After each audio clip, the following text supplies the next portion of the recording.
Oh, and the track here is. I almost said Demetor for a second, but it's actually me, because it sounds so similar. I made this track quite a few years ago, originally, and I made it in Guitar Tab first, obviously. It's when I used to use that as a method, which I don't really use anymore because it takes time out of my day. Even though it's easier to visualise, it's time consuming as fuck. So I'd rather go with what I have now, which is going by ear, and that just seems better. Even though it makes solos much harder. I'm starting to get used to that though. But yeah, this track is Dr. Wily's Castle Stage 1, I believe? Or was it Stage 2? Stage 1. It's a metal cover I did. But it's revisited. I revisited it a few years later after realising I didn't like the mix, I didn't like anything about it. Except for the composition, which is always a goat. And it still is. It's actually insanely good. I still have such a admiration for Within Off My Own track here, because it is one of the best tracks I've ever written. It's still up there, it's not the best one currently. That goes to something else I made recently, probably Ilky just something, or I don't know. Although that's a cover, it's like best cover on me. But this track was definitely up there, because I also not only added new sections, I did a entire intro just based off of Demetor's cover of a Megaman 3 track, and then into this epic metal bit, and it goes into the chorus, which is so fucking good. I call them like god chords because they're so big but they're so impactful. It just makes you believe for some reason, which is why I call it that. But it's such an interesting chord shape, and on top of that, I added a few bottles to this composition without making it repetitive, which is extremely hard to do. People don't realise how hard that is, but to me it came almost naturally. I looked at the pattern and I thought, okay, I need to make it sound a bit like this and have a good resolve on it, I suppose, without really knowing music theory. So that was magical. When I came up with that, I was like, oh my god, this could be big, and then it didn't blow up at all, which has always made me sad, because I don't understand what did I do wrong with this. Even the mixing was better than some of my recent stuff. Even then it goes into like some of solos and stuff, and an amazing bridge which sounds so much like Demetor, almost like oh, what was the track I think? I can't remember. It sounded like a track from Demetor, I can't remember the specifics. I was thinking like Deep Mountain Acoustic, but I don't know. But it goes on, and yeah, it has a great outro as well. So inspired by Demetor. So yeah, it's really one of my all-time tracks, I think. It's one that I keep getting in my head because it's just so amazing. It's also possible I could revisit it another time. And it wouldn't be hard to do, I don't think. Just be like changing everything to the correct sort of arrangements and stuff, and tones. And also limiters, which is going to be annoying. And also I don't have groups, so that might also complicate things. But it is so good. It's generally a track that people must hear, even if you're not into metal. I think it is exactly something that could transition people into it as well. It's like a type of metal as well that bridges a gap between heavy and just nice. Like, I don't know what to call it, and the opposite, like heavy light, I guess. Yeah, heavy and light. Call it light metal, why not? Man, it's fucking good. Anyway, I'd better move on to stop stroking my peanut and ego. Well, this sucks. As people might know, I tried to basically fix my sleep schedule and stuff, and it isn't really about sleep, it's about an app called Pokemon Sleep. And this has a variety of issues, and I'm going to open it up again and look. But it just has, what in my opinion, are very incomplete elements to it, in that it seems to fall behind in a lot of different ways. Because even though it's sort of like a sort of cute game in a way, it just doesn't really do things very well. And on top of that, the tracking doesn't seem great either because it uses your mic, which is a bit weird. But also I made a mistake when I first started it. So first thing I noticed when I started it was asking a bunch of shit. Agree to this, use data for this, which I'm already a bit suspicious of. So I don't know exactly how good that is.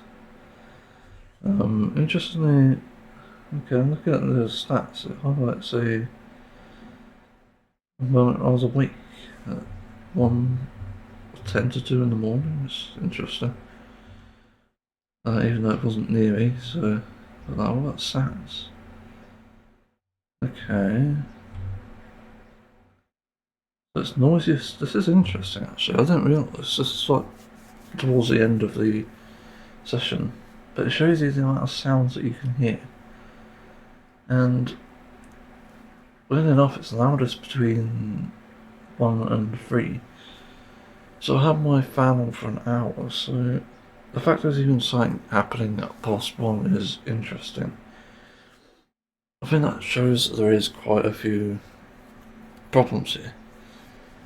So there is obviously something happening in my house, which I didn't even realise. Some roads like Pichu and Squirtle. Yeah, I know. Anyway, back to the setup, I immediately fucked up. I didn't read properly and set my date of birth to 1st of April. It's fucking the 1st of January, I mean.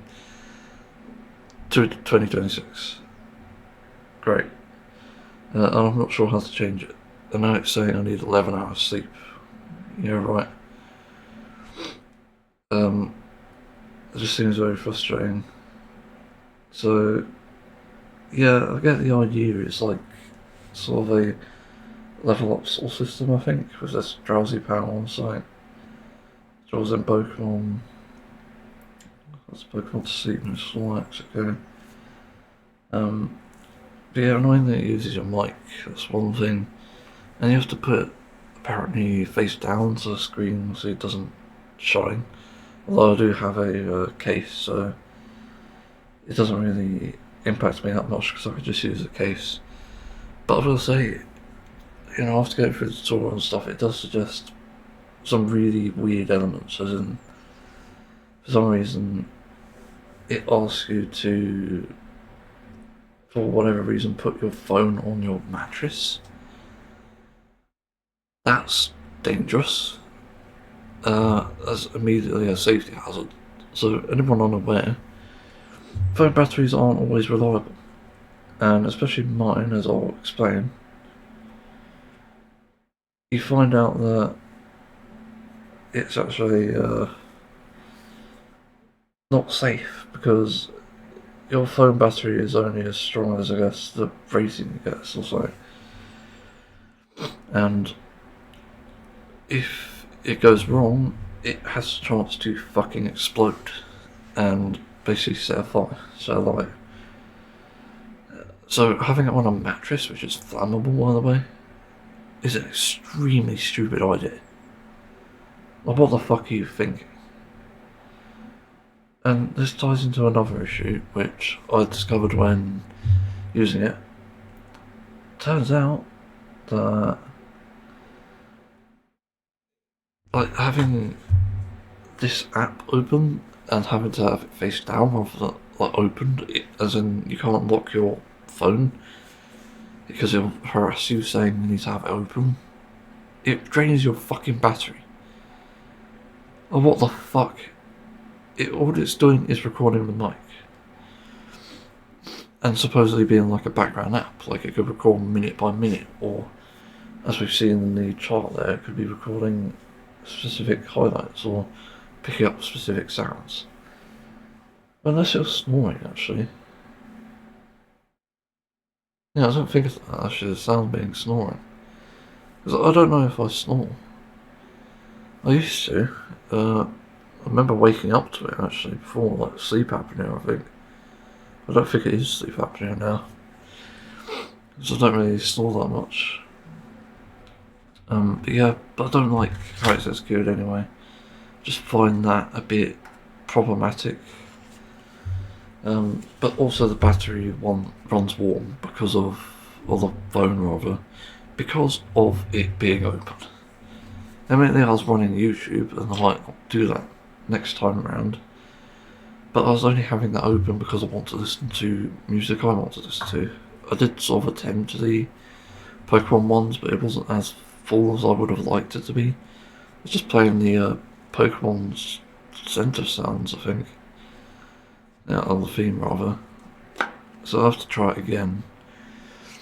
But that didn't seem good to me. So try to put things away. And yeah, you need to like start sleeping with like a button push and stuff. Which is a thing, I guess. It's not so bad though, because it actually does allow you to track your sleep a bit more reliably, and it gives you an option for a second sleep, I believe. Although I'm wondering how, as an adult, you can probably have it so that you can, what's going on? You can sign away and it's like blocked. Because yeah, as I've had, I wake up multiple times in the night sometimes, and you know, if I was tracking the sleep with this instead of my watch, which could be potentially more reliable, then I really need that option to track multiple sleeps. So it needs to get fucking yeah. So it needs to have that option. So assuming I could change the date of birth. So obviously 97. So that's not going there. Then I should be good. But as it currently stands, it's kind of like, yeah. But yeah, the battery drain thing is a very big problem because even though I have a decent charger, I have two types of chargers basically. One that is throttled, which I was using for this, and the other which is really fast, like pretty much 4 times the speed of the charging rate. Is it? Hang on. Does it say? No, which is annoying. Oh yeah, it does. That's actually twice the speed, not 3 times. But that's still pretty bad given that it drained that fast. It started from, I think, 86% battery, and then when I woke up an hour early, it was at 16%. Like, what? Like, I know I had the Twitch app open by accident because I forgot to close it. But what the fuck? That doesn't seem like a good idea. And especially with it charging as well, it could have fucking died. So, I'm not a fan of that. There is obviously something wrong there. But I haven't even gotten into the reward system, which also is only day 1. And I've got like a squirrel on YouTube. Whatever this is about. Sort of like Pokemon research. I could take a picture of the Pokemon, I guess. God, Igglybuff. Oh, you could take a picture of all the Pokemon, okay. Interesting, and it gives you currency. Yeah, I guess it's like a thing that sort of gives you a routine. Sort of a thing to work towards. And you can take multiple pictures of them on the site. Okay. Yeah. So what's next? You studied all gathered Pokemon, okay. Is that good? Oh god, Snorlax awake. Snack time, okay. That's a bit weird. Squirtle biscuit. Eh? I'll do that. Click. Give. Oh, okay. I'm gonna fill evolve. That's an interesting idea. Also, it's weird because they got like already about 5 or 6 Gen 1 Pokemon here, and then they got. Is it Gen 5? I can't remember when Igglybuff was introduced. Oh, what the fuck? So that's a bit of a weird thing. Guess got another biscuit. Oh, you're out of biscuit, okay. Where's that one? Probably just feeding Squirtle though. Very weird. I hope this process is faster next time. So obviously this is a bit stupid, in my opinion. Just, it's a weird sort of retention thing, I guess. So I'm not sure about that. And also, like, I just want to get on with the fucking sleep anyway. So what's the deal there? Max friendship points. Okay, so it's not level up. Look at results of research again. Oh, this was the research phase. Okay. Yeah. So I imagine there's still issues to be found and stuff. Kind of thing. Pokemon giving you rewards. Pokemon seeing research XP. Okay. A lot of fucking UI stuff, so I'm not a fan of that exactly.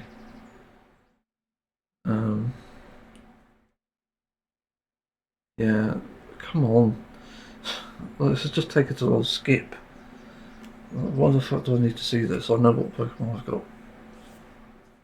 Yeah. Axolotls. Sleep research on moon. Was a bit sounds time for us to see. Village Snorlax. Oh. Okay.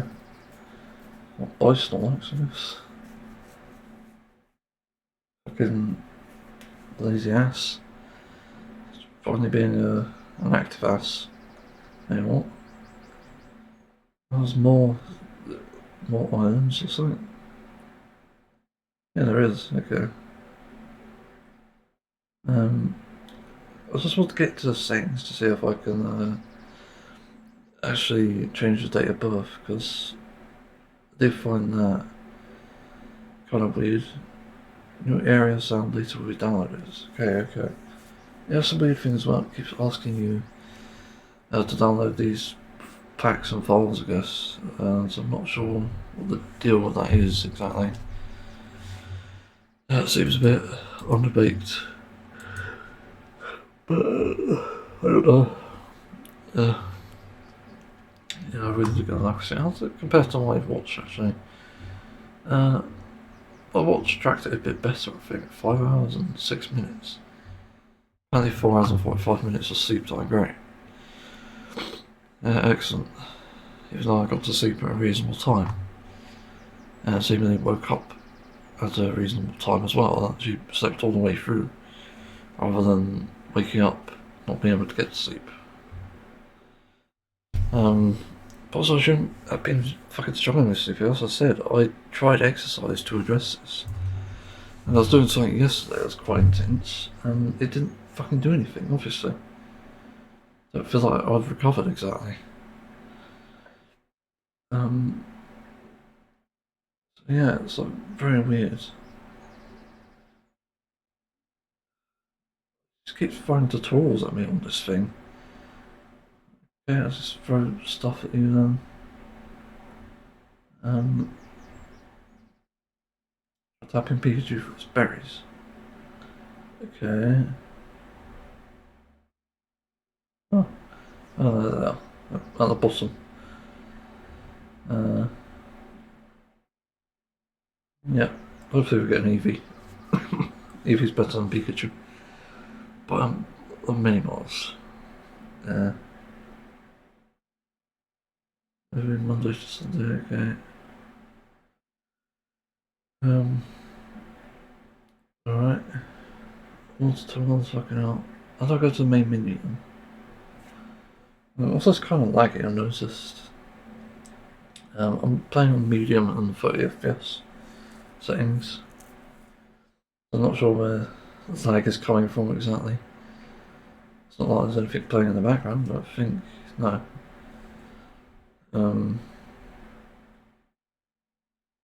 Okay, there's a UI cluster problem as well. Main menu. Don't want to like accounts, fuck off. Settings. General. tracking reminders. It can be handy as well. There's also an alarm, but I did get to use it. You can turn down the music, okay. That might prevent me from having to do the other thing. Just using like precise volume to address it. Other. Just saying, I'll put it on lowest, I think. So I'll probably make it a bit better. Can't see date of birth thing.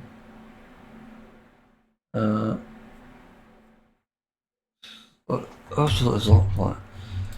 On see how to change date of birth. I don't know.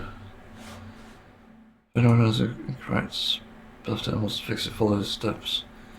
Screenshot right down your support ID and transfer code to super account. What? Okay. Why is there so many fucking steps? Oh, what? This doesn't make sense. That's extremely stupid, though. What the hell? I've already got my sleep data written down, so what? Okay, so you can't change it, supposedly. I don't know what it means. Link accounts, no. So there's no way to change it, which is really stupid. No. Can't see anything again. Yeah, so again, just really dodgy execution. Just doesn't seem like it's the most optimal system at all. It really feels kind of lazy in a lot of areas. Not some of this claimable gifts. Okay, claimed it. What now? Yeah, I don't know. So yeah, it's like my first impression on this, I suppose. I'll close it now. It's not the best thing, in all honesty. Just again very lazy in areas. It could have been done a lot better.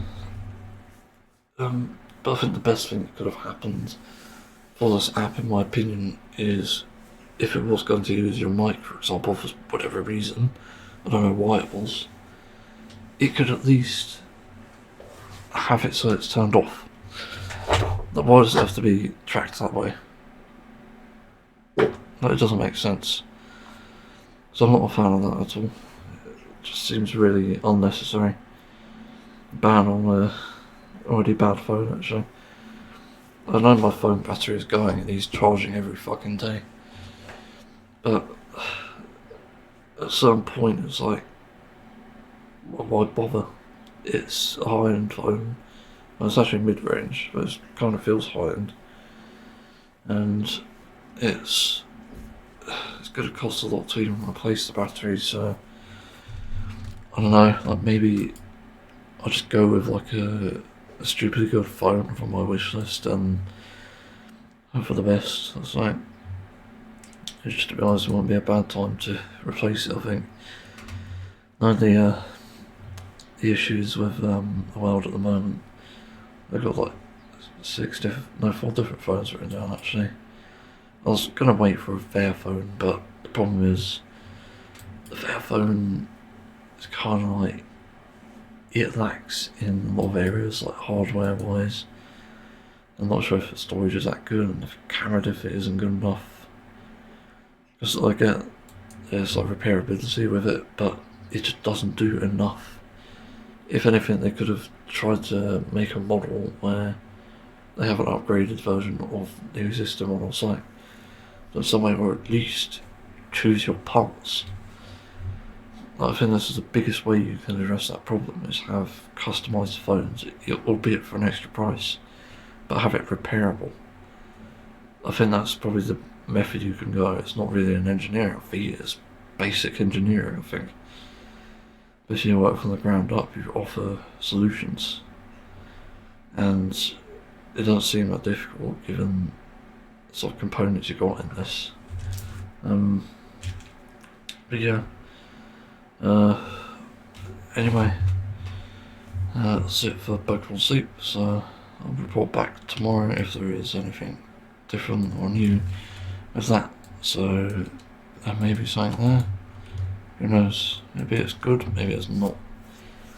But again, it can be a bit more of a reliable way to track sleep if, I guess, without using a watch.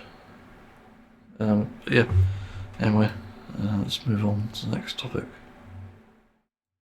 Well, this next discussion is not a surprising one, in all honesty. I saw it coming from a lot of mile away. I used to watch a channel on YouTube called Avant-Garde Vegan, who makes recipe videos and stuff for, obviously, the vegan diet, or the vegan lifestyle as well, so I put element of that. However, Gaz Oakley, the one behind the channel, obviously built his reputation off of this, and also just the great camera work from the guys and how cinematic it looked. It genuinely looks like it was professionally done all the time, and even the camera people were sort of in on the taste test, which was always entertaining. And they're apparently like non-vegans and stuff. But for a few years, it's like it kind of took off and did well. Although the problem is the recipes were very fucking complicated, and I never cooked any. In fact, I don't really cook recipes, so I imagine it's not accessible to a lot of people for that reason.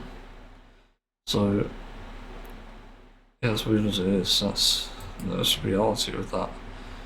And I know when he brought his cookbook out, I was kind of like, okay, this could be good.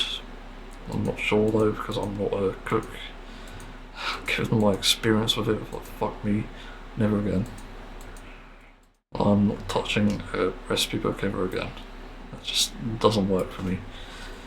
I'm not suited for that sort of job, and it's also really high stress. I don't think people realise it's not a relaxing thing for me, because I'm constantly worried. It's like OCD, repeating in my head, anxiety and shit.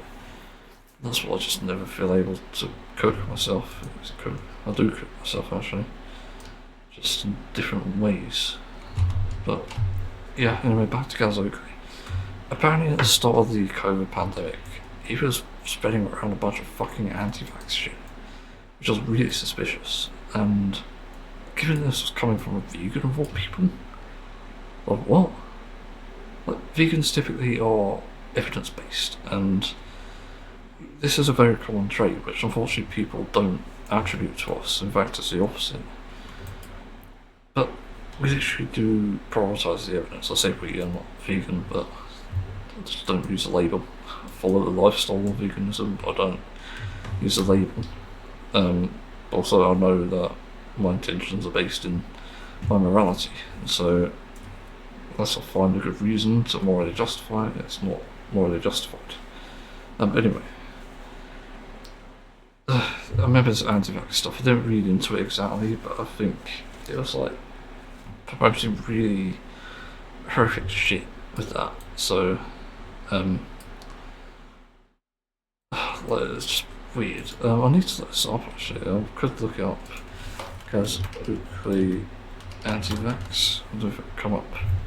Probably YouTube, but COVID denials and anti-vax. Is it really? Gaz Oakley has a fucking wiki. What the fuck? Kidding me? It's got small though. Nothing about anti-vax here. Why is it even showing that? It feels very weird. Like, where is this? See if it's in Instagram. Gaz Oakley should be under story unless I take it down. Yeah, it's probably deleted. Someone posted an image of it in the region. So you can play that game. It activates location quirk. Joe Gaz Oakley sharing it. Sharing the podcast episode about fucking anti-vax, great. yeah, also can't really respond to that. But yeah, that's fucking dystopian as hell, obviously. Just, that shouldn't be happening at all. That is fucking weird. Anyway, so for a while it was like, okay, it was okay, but other than the artifacts thing being really controversial, it was just like, his content was just the same old stuff all the time, and then it started going into lifestyle, which is where I started personally taking an issue. Because he was exploring many different things, some of which not even that relevant or even useful. Talking like the things like, what's it, I forgot that name, the one where you dip yourself in the cold water, and even though I can't attest to this personally as an anecdote, I think I've seen middling evidence in that. If I'm not mistaken, I could be wrong. I'm pretty sure I've seen a lack of evidence for supporting that providing you health benefits, so I don't know. But when I saw that shit, I was thinking, this isn't a good route, and also the homestead thing as well, where he was literally just, you know, setting up his own homestead and own farm, like living sustainably off the land, which you might think is fine, but I also got the feeling there was some really creepy intentions for that, which isn't a good sign in my opinion. I think that shows problems, and yeah, like it's quite a warning sign anyway. So that was something else, and then he started visiting random people to do collab videos, and some of them were entertaining, I'm not gonna lie. Others were kind of like, I'm not sure about this, and also they're not really vegan either, which is sort of counter to the point. It's kind of counterintuitive. So that wasn't good. It seems very strange in that sense. So that wasn't good. I think so. Some of the people it came was kind of controversial, if I'm not mistaken. There was also a thing with, oh, like, did he kill? Oh yeah, he got the chickens to kill worms in the land, which isn't a bad idea. I'm not sure there. So yeah, I can't think what else there was until obviously recently, which is what I'm getting to with this. Because as if he wasn't a shady enough figure, and I also sort of unsubscribed around the point he did the homestead shit. He's come out as saying he wants to look into invasive species and cooking them. Yikes. And this apparently came from a podcast from the Mood Booster, which I obviously don't watch, but I saw the clip and it's really fucking weird. He's basically claiming, and completely anecdotally by the way, not actually scientifically, and trying to make a justification for it, which again, I've called this sort of behaviour out before. It's the same thing meat eaters do. Exactly the same actually, it's very eerily similar. But he's claiming that you need to kill the invasive species to stop overpopulation. Same shit that Joe Rogan has been saying, which I also don't understand. Why are you watching fucking Joe Rogan? It's just so dumb. So, yeah, I saw the clip as well, and you know, he's trying to make it out that invasive species will be a problem in our current climate, and because of no like wolves and stuff, there needs to be people hunting them. And he said he's not an expert on it, but again, it's making it out to seem like he knows about this as if everyone else should be trying to like rebel in a sense, just because of knowing this. But I think the reality is it's different when you actually look into the science. I'm pretty sure I've even seen things saying, again, I don't know where I saw this, probably on the old vegan channels I used to watch. It's like invasive species hunting doesn't work, essentially. So it's an insanely dumb claim, and if anything, probably the best way is to reintroduce predator animals. In fact, it's probably one of the best ways, in my opinion. possibly it could be just fucking let dogs out. Like, I don't know, it could be wrong on that, but the unfortunate reality is the balance is disturbed, but humans getting involved in that is not going to help. And especially when humans are the invasive species.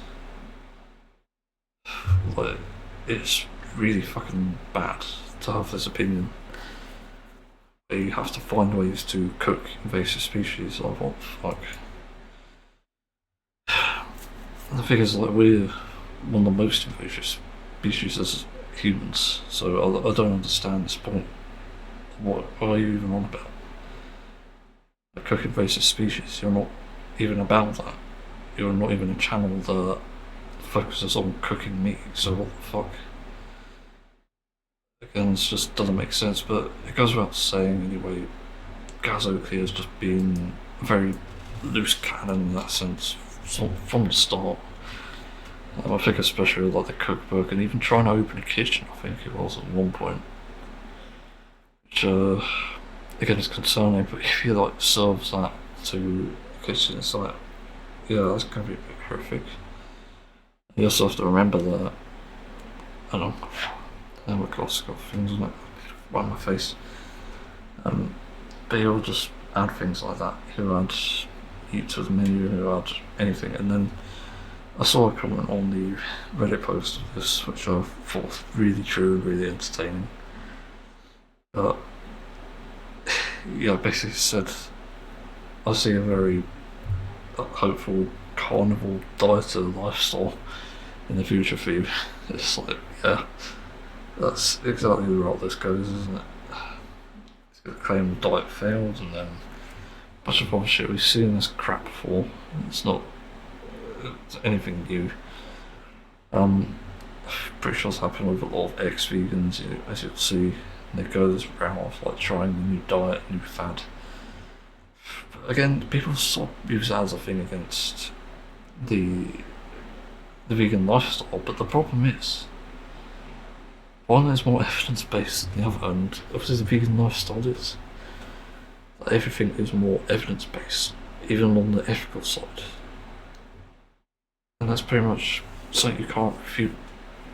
So when people say that veganism is not like a conspiracy when it comes to any other topic, when it comes to discussing or whatever, it's not, because it is based in evidence. It can't be a fucking conspiracy. You look at the ethics, like, oh, animals really suffer and feel pain, and on top of that, we see the ethical issues of how they're treated. That's in evidence, it's in writing, it's in video footage from before AI, just for the record as well, because that's important to acknowledge. But even with environment, there's plenty of evidence of that, and health, again, plenty more evidence. I've actually been getting into that myself. Obviously, hence a daily dozen sort of thing I tried, but obviously failed for different reasons. It's just not doable, and for the calorie effect that it probably was intending to do, I don't really need that. So instead I'll just go with the things that could support me, but I don't know. It's kind of hard to say what to do as well. So yeah, I don't really have anything else to say on this really. I think I thought there was maybe another thing. Again, like the evidence-based thing, I think the anti-vax thing was a really big warning sign. But also listen to a podcast that strictly talks about claims without even backing them up is kind of a big red flag. Like the Joe Rogan podcast is very unreliable for that, and if I recall, Joe Rogan was like a big advocate for Trump as well. And we know how that turned out. That is not surprising. So, yeah, it's extremely fucking annoying.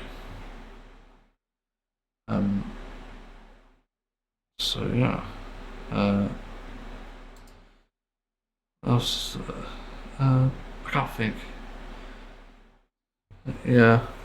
Oh, that's the other thing. Like, the thing that really also pissed me off with Gazo was also the fact that he somehow landed a girlfriend and now seemingly has a family, which I didn't even realise he has one child.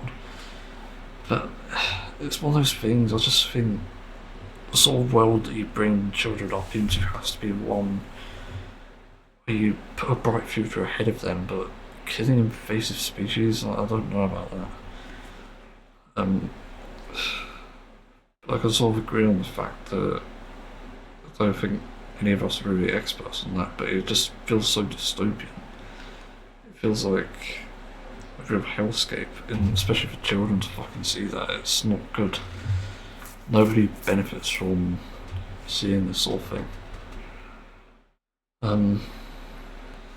But yeah, I think this guy's lost cause as far as I know. I mean, to be proven wrong, but yeah, the chance of that happening not very high, I don't think.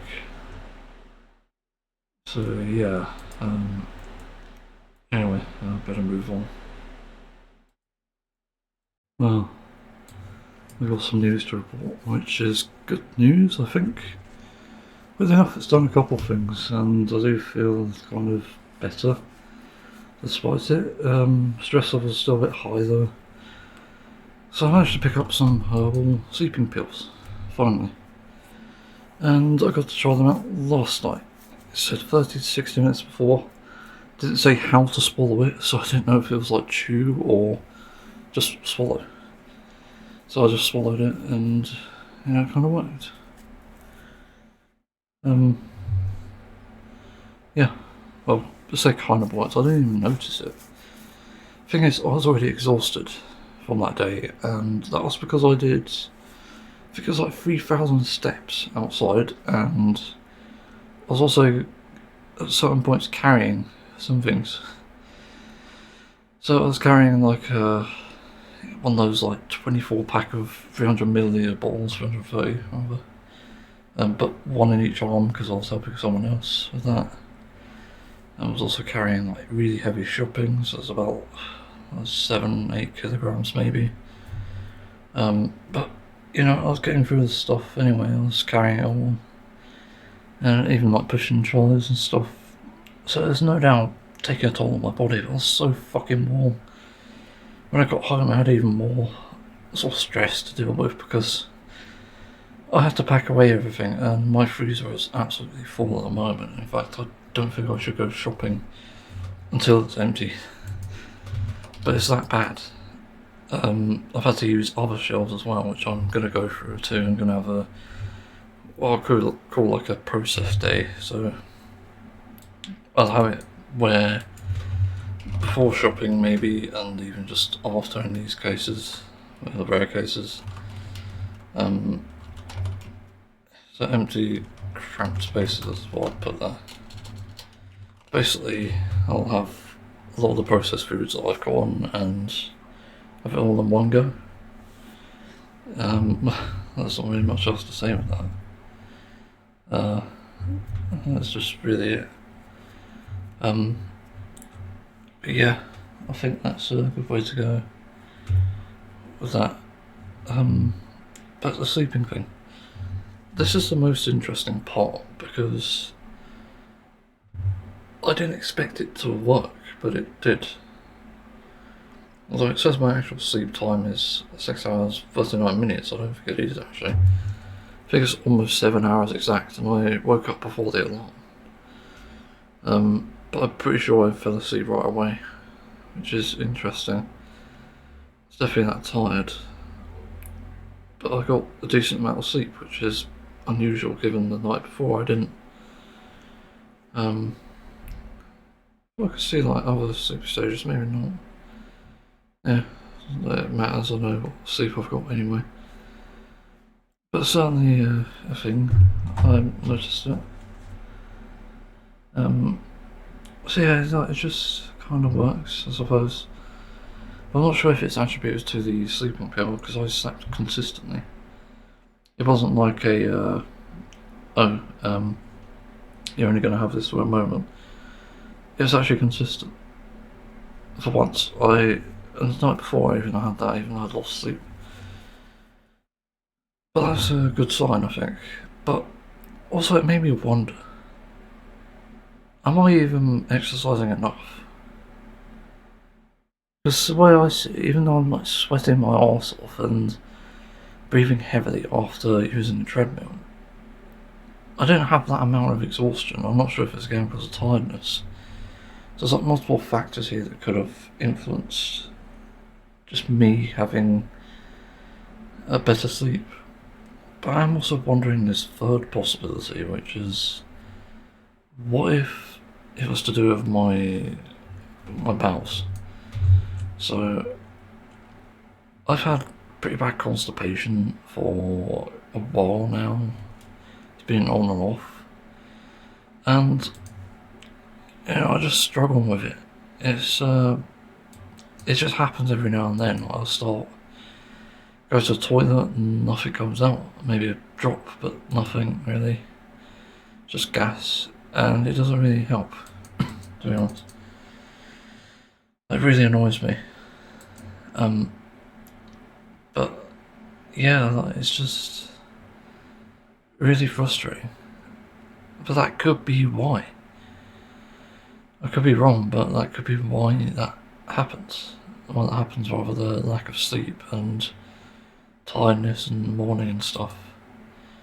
There is another topic I've got to talk about after that sort of relates to what I'm feeling, because apparently there are symptoms of that, but as far as I know, it doesn't really exist. But anyway,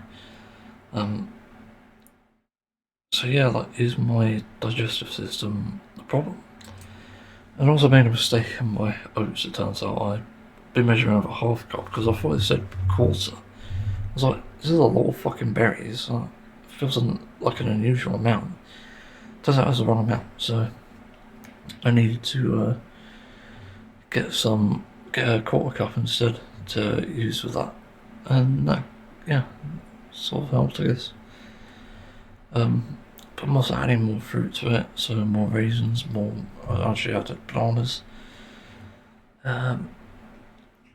Yeah, but as far as like a breakfast goes, it's quite filling now. Before it used to be kind of neutral. This is like I think, how much is in this tub? I guess it's like 800 to a litre tub full, and it fills to about just over halfway now. Before it used to be below that, it's about like 40%, I guess. But yeah, it's so weird. I just wouldn't sort of expect that stuff, I suppose, but it seems to work, seems to help. So yeah, I do find it kind of interesting.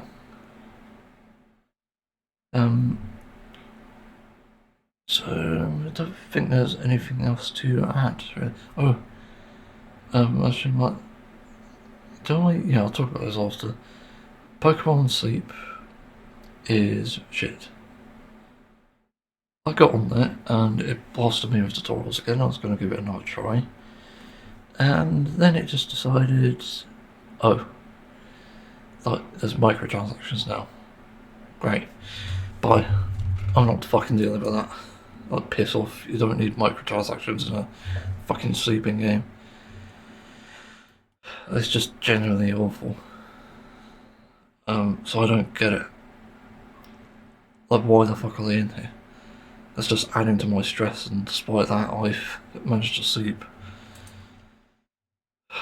What the fuck, man? I don't get it.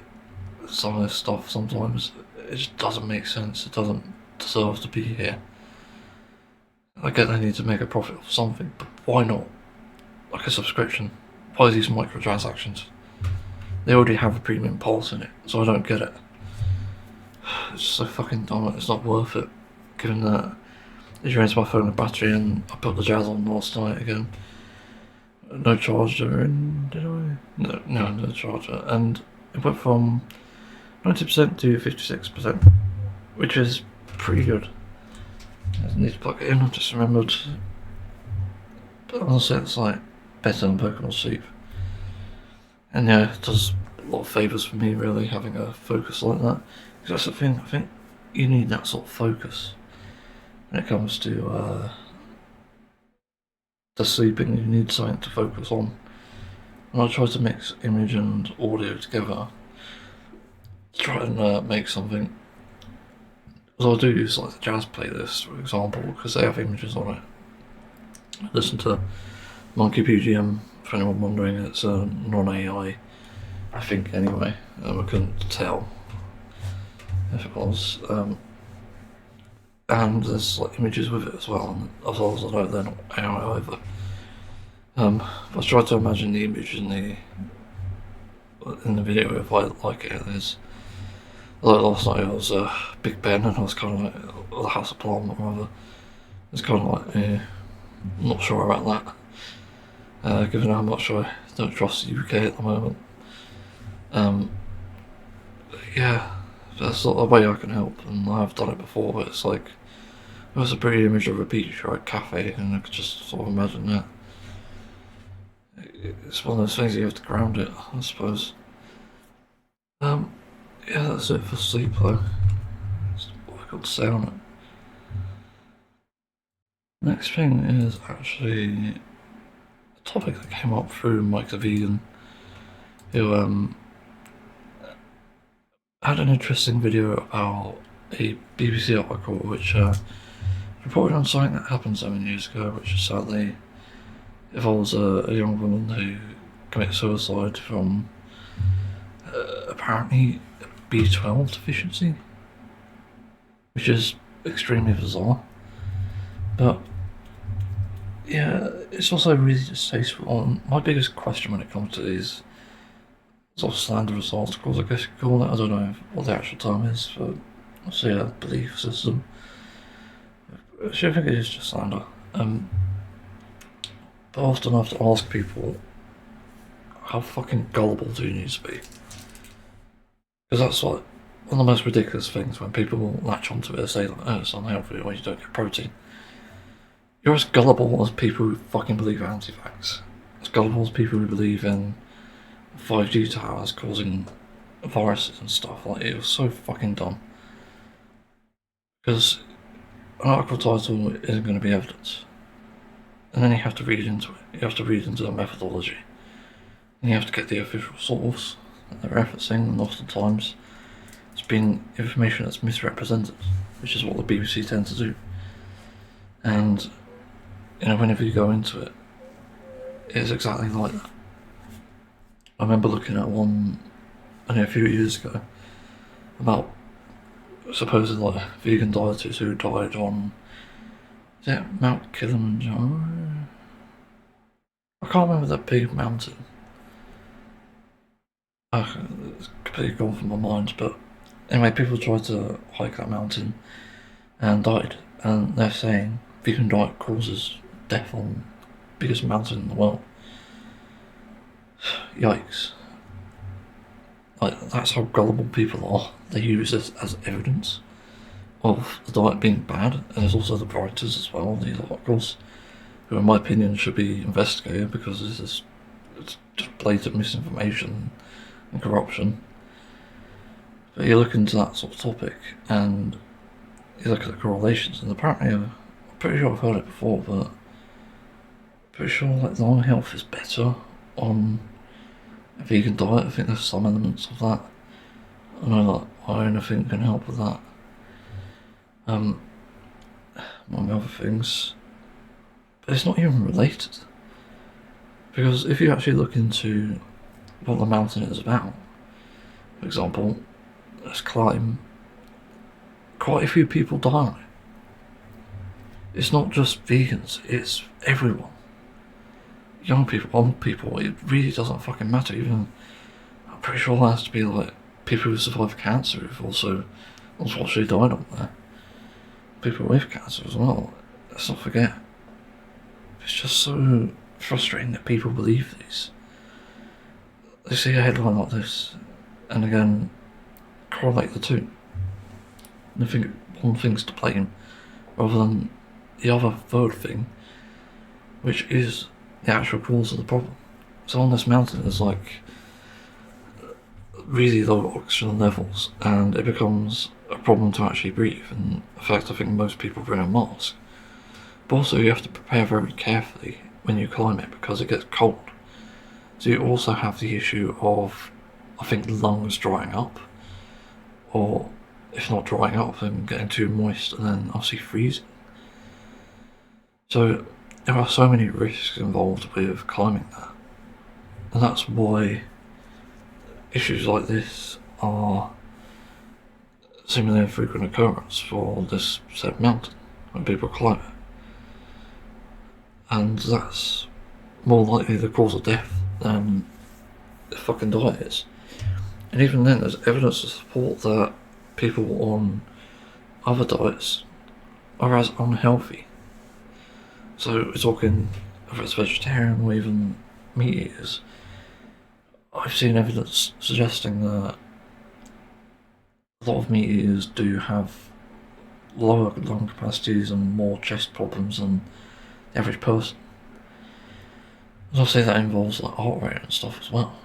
So it is an extremely misleading article, as I've said. It just doesn't make sense.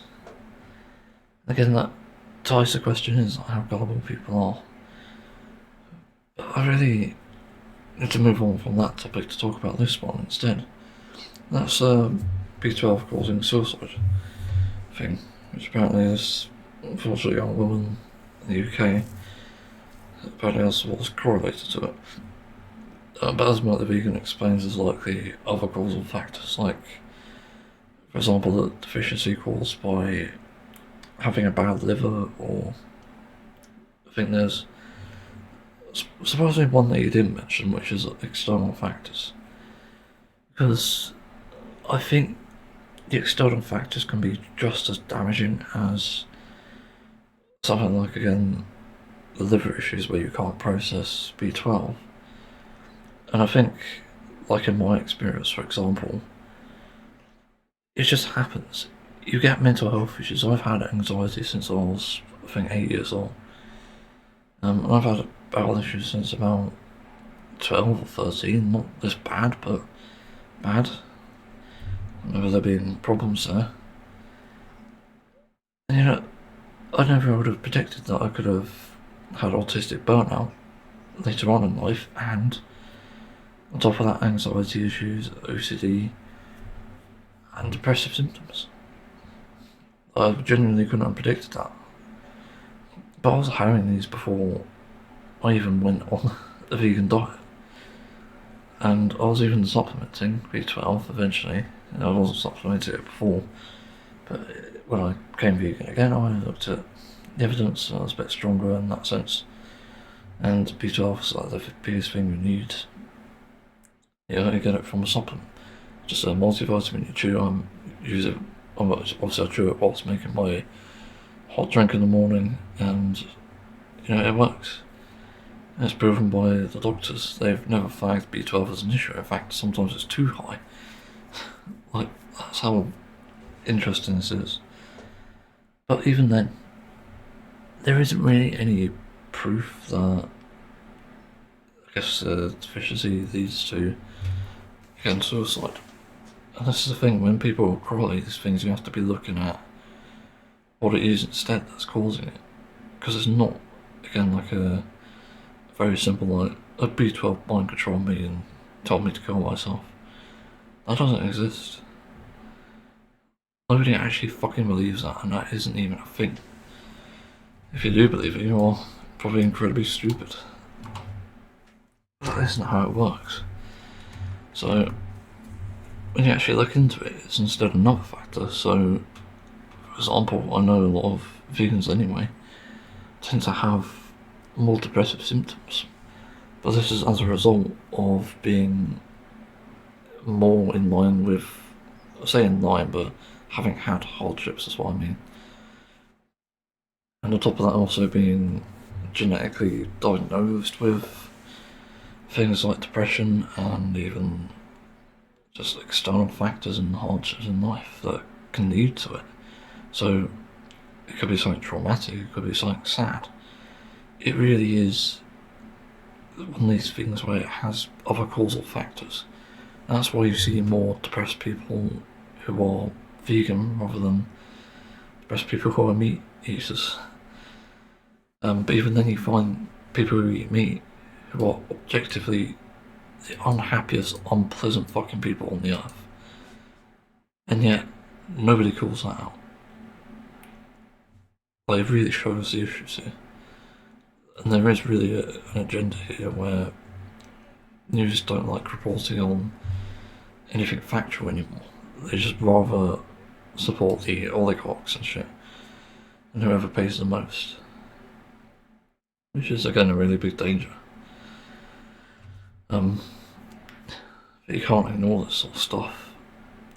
And then when they target something else, because it's easier to pick on them, by the way, that's the other reason they do this, it becomes a new punching bag, and I guarantee you there may be a point in the world where when it comes to like work and stuff, corporations will have had enough, and then they'll start funding studies to prove that, for example, autism or OCD or even ADHD should be absolutely removed from the workplace, and then probably send the people into gas chambers to be fucking killed. And believe it or not, there was actually something similar to that done a while ago, I think. There's a thing that was shared to me once when I used to be in Discord.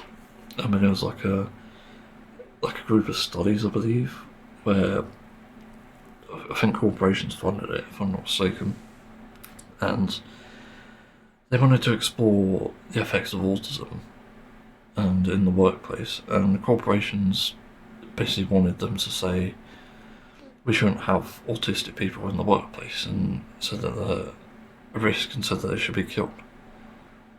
Because this actually happened, apparently.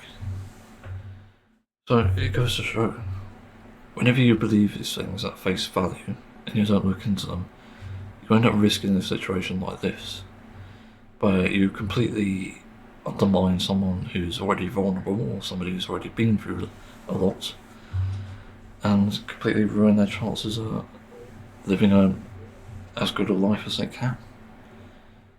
It's absolutely fucking disgusting. There's also going to be that again with disabled people, I can guarantee it.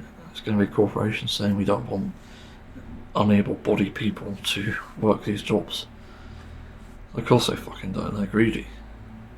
But that's the problem, when you actually support that idea, when you support a corporation, that's what you also support. You support the ableist mindset, you support whatever it is they intend to do with those sort of people. So it's just all kinds of fucked up. And they don't seem to acknowledge the fact that humans are behind this, and that's the other thing with the stigma against veganism and people who follow it. You know, like the diet and health, environment, whatever it is. That's the other thing with that. You don't know that these people are human. A lot of the time it's just removed from the actual discussion. And that's where I think people absolutely fail the narrative here, when they fail to make a point. So other than people being gullible, it's also that. That is exactly the issue.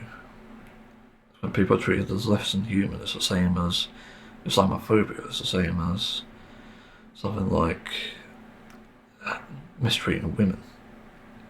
The moment you start to remove the elements of humanity from someone, you've absolutely lost the plot and you failed the argument. And unlike other things out there, I guess when it comes to something like politics, for example, and I've had a change of heart with that recently, I believe that people like who are fascists and Nazis should be imprisoned and deported. Because ironically, the biggest problem and the biggest danger to the world is not voter suppression, it's literally basic logic. These people don't belong in a society. They're psychopaths. I guarantee you when the next few studies come out about UK situation with like United Kingdom and Reform and Restore Britain voters and Conservatives and even just Labour as well, you're going to see the problem where it's found out that a majority of these people are child rapists, paedophiles, whoever.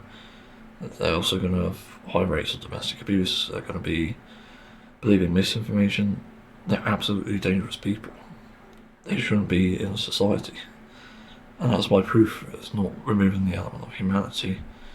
It's treating them the way they think others should be treated. And, you know, if they really think migration is a problem in the UK, then they need to actually prove it. So far they haven't. So they've already removed the element of humanity there. These are people, not numbers. So when we look at migrants, we need to look at what their circumstances were, why they come here, and also what we can even offer them. But other people just take it from it, these bigots, these fascists, they see migrants as an invasion. They see them as a problem, even though they're not. They've actually saved us. Many people realise it, but they work for the NHS, they work for restaurants, they work even at the farm jobs that nobody else would want to do. They're objectively beneficial to society, and the actions of a few don't justify the mistreatment of the rest of them. Again, the thing that blew this up, so I have to repeat, was I think it was a Pakistani person who raped a child. However, this is like one of very few cases where this actually happens. And the others, they don't exist. So people completely blow this out of proportion. It's like, for example, they don't even hold this standard to themselves, which already proves a problem. It's literally racism for the sake of racism. But if you were to hold others to a standard, why not? I remember last year's United Kingdom rally, and they had a woman on there who was talking about how she's been mistreated by men and abused as a child, and they tried to remove her on the fucking stage. She called them like white British people as well, and that really angered them. Do you see my point now? These people are actually dangerous. That's why they should be stopped. And they deserve to impede on any other rights we have. So again, things like the vegan diet, they'll no doubt have an issue with. They have an issue with disabled people. They have an issue with people of colour, anyone. There's no limit to their hatred, and that's why they're such a danger. You know, as much as you have to treat them with humanity, there are parts where you can't, because they don't treat you in kind. They've already lost the argument in that sense until they actually experience what that's like. I don't think there's any lesson in that. That's the sad reality. They'll also go online, they'll mock protesters, they'll mock anyone, they'll set up bot farms. Again, it's a completely callous world out there. And I guess that's the thing that sort of need to close with here. Trying to think of the best way to say it though. I think you only get from the world what you take, what you give, maybe actually. You get from the world what you give. Yeah. Yeah, that's literally it. Because that's literally a philosophy I live by. You know, I've been pretty sort of hardened by the methods I've used to survive and reach accurate conclusions. And that's through, again, things like looking at demonstrable evidence. So, hierarchy of study, then obviously anecdotes as a worst case scenario, if that's the only one. And even just observation and getting expert opinions. And this, I think, is one of the most accurate ways you can at least demonstrate a point. It's probably the only way you can demonstrate a point, because as it currently stands, the bigotry is the biggest danger to us because of the amount of bullshit involved. It's when people believe whatever they want, it gets out of hand and gets out of control, hence like the COVID shit. I remember when people believed that wasn't real. I remember even seeing a fucking anti-vaxxer at one of the centres I was getting my first vaccine from, and he was like having a go at the fucking guy out there. I forgot what his role was. He's either a security guard or someone who checks in people. But it's just like having a real fucking argument. It's like, I don't want this. And you keep telling me about it. It's like, okay. Why are you here then? But you can ignore it. You can leave us quote unquote gullible folk to get these vaccines and supposedly die. It's been 5 years since that point, so what the fuck are you on about? I just don't get it. Anyway, I don't really have anything else to add here. Again, it's a pretty important topic, I think. So that people stop fucking correlating shit and stop making really sort of bad arguments and just stop supporting a fucking agenda. For Christ's sake, why are people even giving in to biases? I don't understand that. The more I think about that sort of topic, the more it makes me realise the entire world is sort of biased in a way towards different things, and it just doesn't really make sense. Because it just ends up being harmful to people. It's like the people who say that they can't afford food and they don't like fast food, and then they fuck is that? And then they just go and buy something from fucking McDonald's. Like, what the fuck are you doing? Why are you going to McDonald's? Like, you said you don't like fast food, you don't like capitalism, why the fuck are you going to McDonald's? You fucking idiot. This is actually not hard to even go to a supermarket and get a nice meal for the same price. Even a ready meal. It's so fucking bad. Anyway, that's all. So let's move on. So this may be a repeat topic, but it also has some new things, technically speaking. It's about the importance of transparency, and I feel like this is a really important thing. So earlier I was sort of listening in on a conversation that really just unemotional had taken place. Because it's just one of these things, people are so fucking clueless as to their surroundings that it just enables it. So I'm not surprised at all that things get heard that shouldn't. You know, I'm even quite mindful of saying things, but I even hear people whispering about me when in certain situations, so that demonstrates again part of the issue here about transparency and what they're saying to or about me. And it ties into another issue which I realised again earlier, where they're sort of talking about me behind my back and mentioning things that I don't think were necessary. But also how there were specific requirements in place to essentially make sure I'm living as good a life here as I can.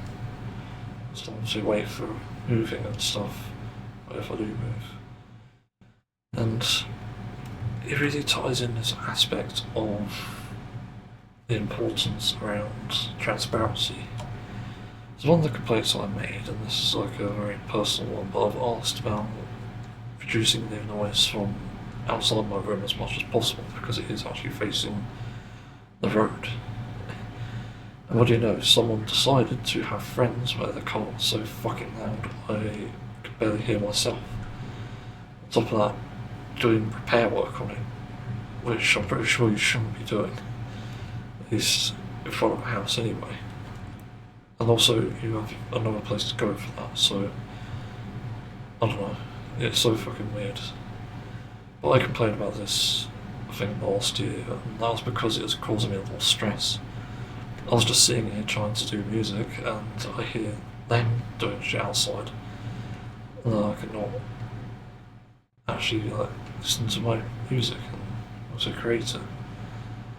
So it just really inconvenienced me, and then the request went through to have this basically never happen again, and it sort of worked, sort of didn't.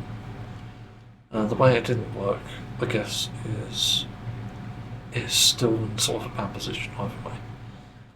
But in one way it's also good that the position is different, so at least it's not facing my room, which is good. Again, it's all ties into the thing, why not go somewhere else? It just doesn't make sense to me. There's plenty of other places you could be, but for some reason not. It has to be in front of my room, which I just don't understand. But yeah, but they're wondering about that, like what to do with that is, and I could have sworn I said it's because of the noise, because of my room, and it's always been noisy. Just seems to be really bad this time. Not even this time of year, it's just since the last two. Which again, it seems to be ignored as well, so even though it's sort of calls for help, I've been being nullified and ignored, so not really relevant anymore on these. But it's because it's my sensitivity to noise, which causes the issues. So that really needed to be the explanation, but nobody gave an explanation. Like, okay, I guess I'll have to do it at some point then. It's kind of an uncomfortable topic as well to portray because at the same time I don't expect anyone to really understand what it's like to live with sensory issues. It's literally one of the most painful experiences of my life to be around stuff like that. And that includes like loud vehicles, which is kind of unfortunate because I don't know at one point or another I probably would have been able to handle it. These days, no, it's a no-go. So, yeah, I may have to explain myself at some point, which is not really against, but I think it's important. But again, people don't really empathise, that's the thing. Because for some reason I seem to be landing people who just don't use empathy, at least a lot of it anyway. Which is a real shame because I requested people specifically who are one quiet and two not going to be an arsehole, but I don't know.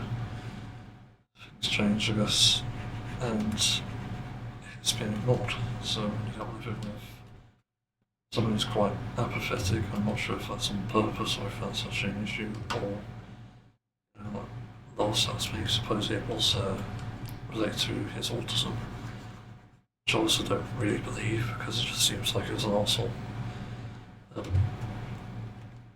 Yeah, it's like fucking complicated. I don't really get it. I always seem to be really unlucky with landing some of the noisiest people on the planet. So I've never really understood that. So this other thing that made me realise is also to do with a lesson. And the lesson is obviously in how transparent you are with the things I'm doing, which I'm doing wrong. Because I say this a lot about things I'm not confident in, like the music and artwork, and I say it for a reason. Because I want the learning experience, I want to improve on these things. And when I do that, people say, oh, it's good, I don't see any problem, or they find a problem and don't even help me with that.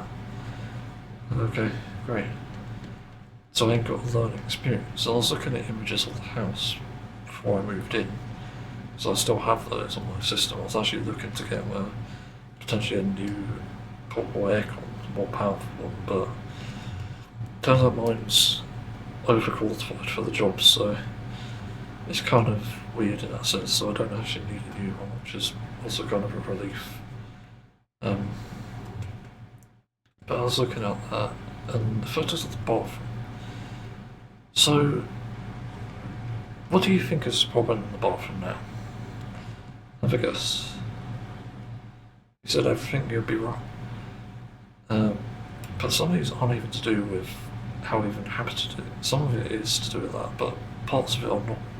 It's to do with how poorly made it is. So the bath size is terrible, the toilet's in a terrible place, it's not right against the wall, and the sink is also too big and sticks out too much as well, ironically. And so there's no room at all. You ain't got any movement in there. And yet, for some reason it was suggested, maybe we should get a pea-sized bathroom. Like, what the fuck are you even smoking? Why? I don't get it. It's not suitable for a pea-sized bath. A pea-size, pea-shaped rather, if anyone wondering. Because pea-size would be bad, but pea-shaped basically means pea-shaped. So it's like an end of the bath where it has a cutout or like a square. It sort of allows for a bit more room, but it's not ideal in my opinion. Because the main issue, as I'm discovering, is being able to sit in that comfortably. Because my legs are fucking big. I don't know how they got so big. It's weird because my stomach is pretty average. It like sticks out a bit, and that's it. And it's not like a dad bod, it's much fatter. But I have a just gigantic legs. It's so fucking thick. I genuinely wonder if there's liposuction for that. I don't know. I probably need it. Or if it's just muscle. I need that HYPERSKY, technically speaking. But I don't fit in that bathtub. It's about... I can actually measure it, so... Let's see.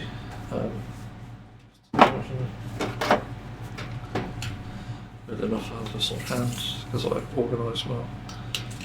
It's about... squeezing... yeah. About 55 centimetres wide, I think, in the bath. My legs are about...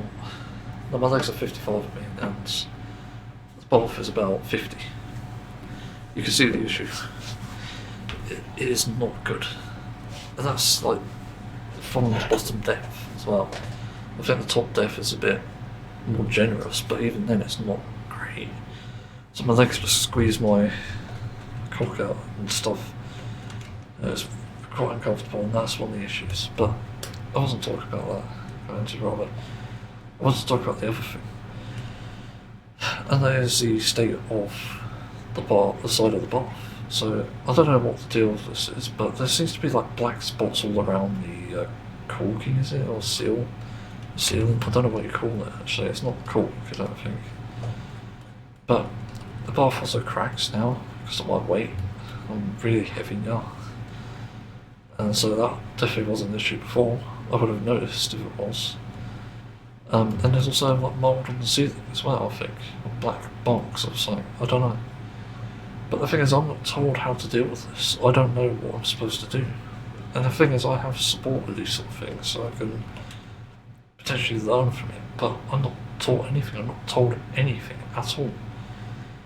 It's like sometimes there's meetings around the house for other housemates, and I see someone random on the doorbell, and I think, what the fuck is going on? Who is this fucking stranger here? And I don't get told any of this. So I'm thinking, like, is this a break-in? I remember I've gone out several times thinking, okay, am I going to need to grab my tool of choice? And it's like, I don't know. Because I wonder if there is a threat here. Is someone fucking making themselves at home, stealing shit? They obviously shouldn't be. So I don't know. But I'm never told. So that risk is like increasing.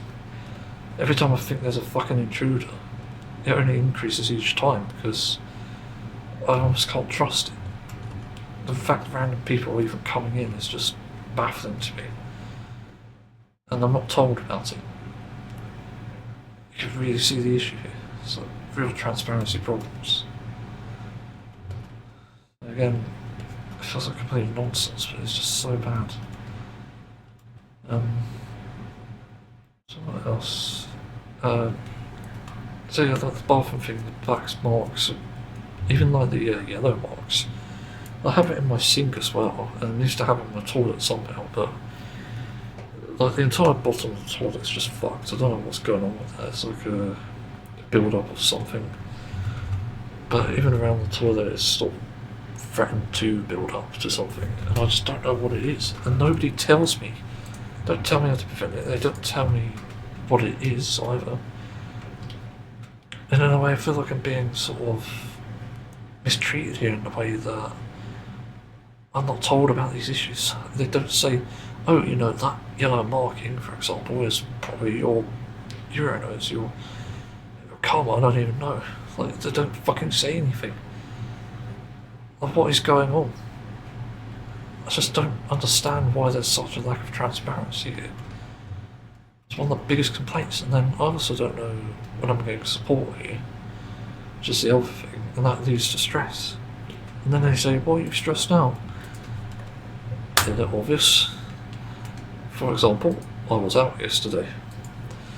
Yes, a very unusual time to be out as well, and day, for that matter, but that's because circumstances change. Shocking, I know, but this happens. I don't know why it's such a mystery to people. But I got a message asking if I needed help. It's like, you're asking this at like 1 o'clock in the afternoon, and I'm already out of the house, and you never even announced you were coming in. Like, I don't even know. It's just shockingly poorly handled. And again, they wonder why I'm stressed. It just makes no fucking sense. This is why I complain about it. It's just such a bad thing. It's bad ideas and methods and whatever at this point. I'm so fucking tired of it. Like, just why? All you need to do is the moment you're about to either come here or even before you start the day, know where you're going. Because I know people look at a sort of sheet to fucking figure out where they're going.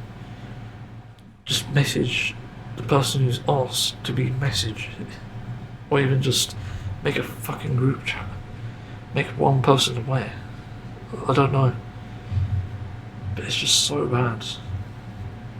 It feels really mishandled, and it can be simplified with an app, but I don't know why they haven't done that. The app could have probably solved every issue that I've discussed. Yeah, it's not. So, what do I even fucking say? This is the issue with transparency. If you don't respect it, people don't respect you. It's as simple as that.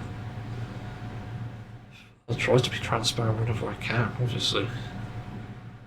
I'm not going to tell someone that I'm also apathetic because I don't really think it's necessary. Some people, if they ask, I will be honest probably, but you just need to understand that sometimes you need to know things and sometimes you don't. Transparency is all the more important. It's again because you need to know these things. It's a bit like if, for example, we end up in a war somehow and there's drone technology everywhere. Like, do people tell you the advice for avoiding drones or not? I guess what we have the advantage in the UK anyway because there's so many fucking trees. But the point is are people going to tell you that the safest way to avoid a drone is probably in the trees? It's probably in the middle of a building? Probably not, because people don't know already about that. And second of all is that you need to be obviously open about it. So people need to be aware of it first before it can even turn into a common bit of knowledge.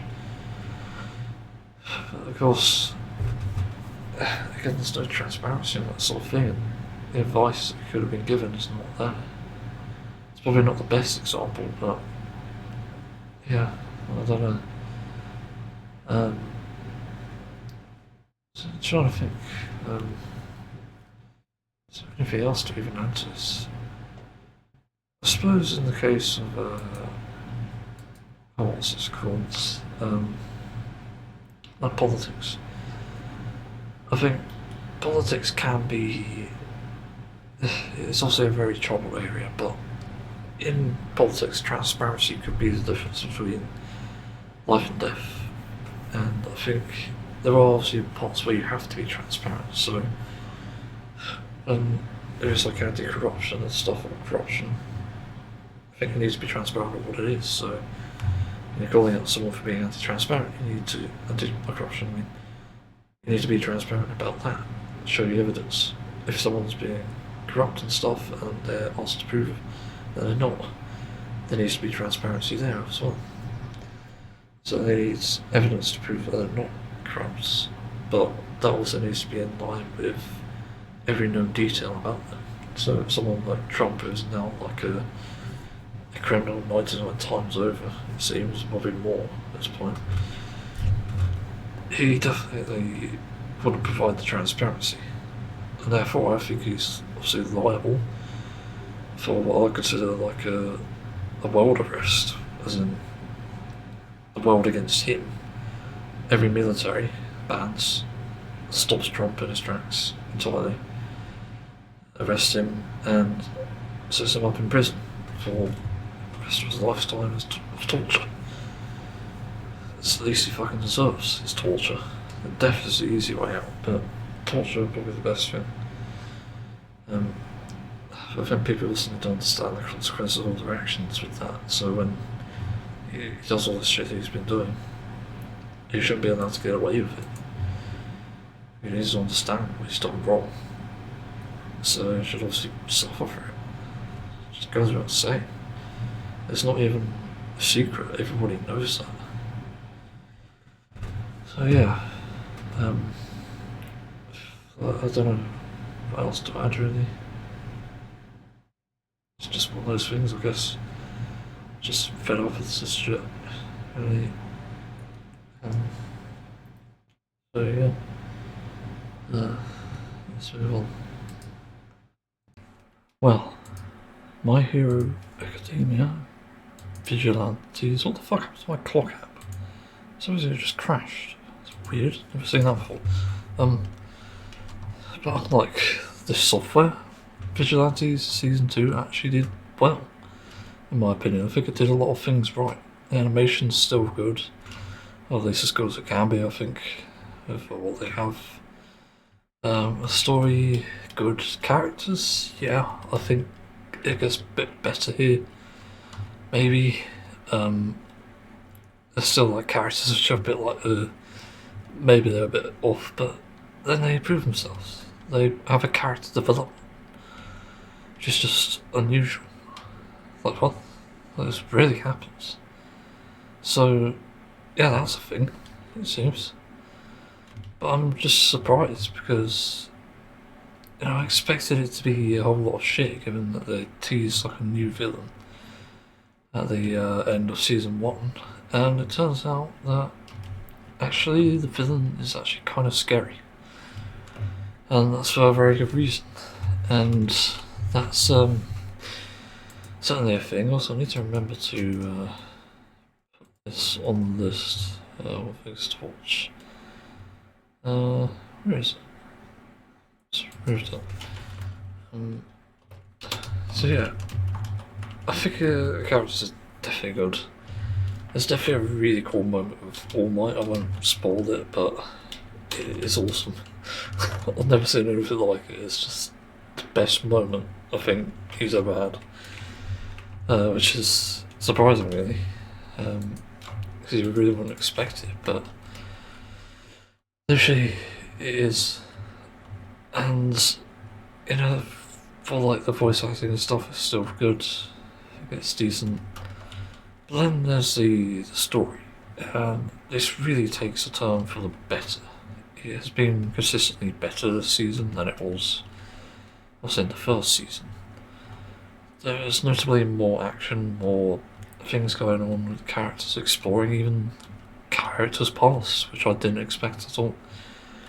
I'm not sure if I'll spoil who, can I? I don't know. Let's just say it involves a group of friends. And I find that really fascinating. It is one of those things, it's just like, oh, this is neat. And yeah, it's surprising, in all honesty, because I wouldn't have expected this. But once again, they also take a lot of American influences, a bit less of that this season, from what I noticed. But I swear that, I might as well say his name because he was in Season 1, I swear Captain Celebrity is based on Johnny Bravo. Because at first I was thinking like Trump because of the media and stuff, but actually it might be Johnny Bravo. Of all people, I don't know. It's really hard to fucking say. But I don't know, it's very weird. There's again a lot of that Western influence in this series. Especially with Captain Celebrity, who is ironically from America. Koichi has some more involvement, but Pop Step actually has very little. She's more focusing on her idol work, which is a thing in itself, but Koichi is still Koichi. Knuckle, I won't spoil anything, there's actually a really good moment with him. because you think you might not hear from him, but actually there is something right around the corner. It just makes his character so much fucking cooler, and if you haven't seen season 1 yet, you need to. Because Knuckle has some interesting hints. It's something I didn't really notice before, because I thought, okay, maybe the quirk is that, but no, I did notice it, but I thought maybe the quirk was to do with that, and I was kind of right, which was insane. It's a hell of a prediction, but I was kind of correct on it. But it's like literally foreshadowed in his appearances in season 1. So I found that very interesting. And what else was there in this season? I can't really think of much. So they do introduce a new hero, actually. I think a hero anyway. I didn't actually see if she was. Maybe she's a police officer or investigator, maybe. She has like the scissor quirk, which is funny. Oops, spoiled that. You wouldn't really notice, I don't think. Because it does become pretty obvious pretty quickly, though. That's the only thing. So yeah, I genuinely enjoyed this season. I can recommend it as a fan of My Hero Academia, obviously. I don't know if non-fans could enjoy it, but that's really down to obviously the fans. So yeah, what do I even say here? It's just one of those things, it's good. The action as well, I have to mention, is pretty damn good. It's quite intense actually. From like episode 1 to 13, was it? Went up to, I can't remember now. But yeah, especially the All Might moment, it's just absolute fucking cinema. Well, I didn't expect it at all, and yeah, it just blew my mind. Yeah, it's insane. So yeah, so I do recommend it, and I'll have to move on to the next topic.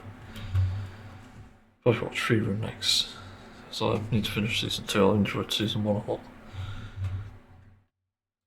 Anyone else remember a time when everything was kind of not insane? It sounds weird to say, but the thing that comes to mind when I consider this is just the way I used to view the world before, in that it used to have a sort of vibe to it where everyone was on the same page at one point or another. You know, we could agree that the Germans in World War II, the Nazi party specifically, were horrible, they were bad people. We could agree that rapists in the present day are bad people, pedophiles and, you know, the bad people as well, or seemingly, but that's the term paedophile, not non-offenders. But there are many other things. Obviously murderers are bad, abusers are bad, like violent people are just bad. And yet, that seems to be a lost art now, because now it doesn't feel like that at all. I've noticed since corporations have been digging their heels more into society, that everything that could have gone wrong has gone wrong, and that means that every bit of like social like normativity, I don't know what you call that actually, is essentially gone. So where obviously we found the progressive side of people, like, you know, LGBTQ plus support and like black rights and women's rights, where we used to have a common understanding that these were fine back in like 2016 or whatever, it's suddenly gone. And where the hell did it even go? If I had to guess, it's probably related to COVID in a way, and fucking hell, like patient zero has to burn in hell now. Because that's probably what caused this, isn't it? It's the influx of people being stuck at home, getting bored, and then no doubt going onto social media because they're old people and they have nothing else to do. And that's why you have that. which is an extremely scary thought to think about. It's actually insane.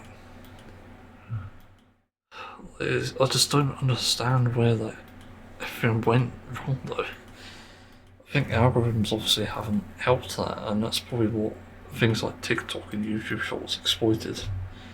And even just YouTube in general, any sort of media site, even Facebook for example, because actually around the start of COVID I used to use it, and it was hellish because it recommended me some of the worst pages, and I just didn't like them.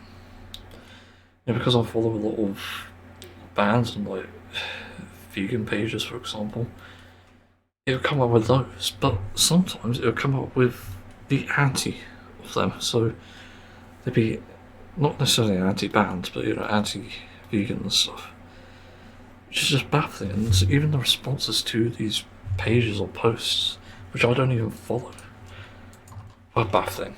I remember seeing like Peter posting on there at one point somehow, even though I don't follow them.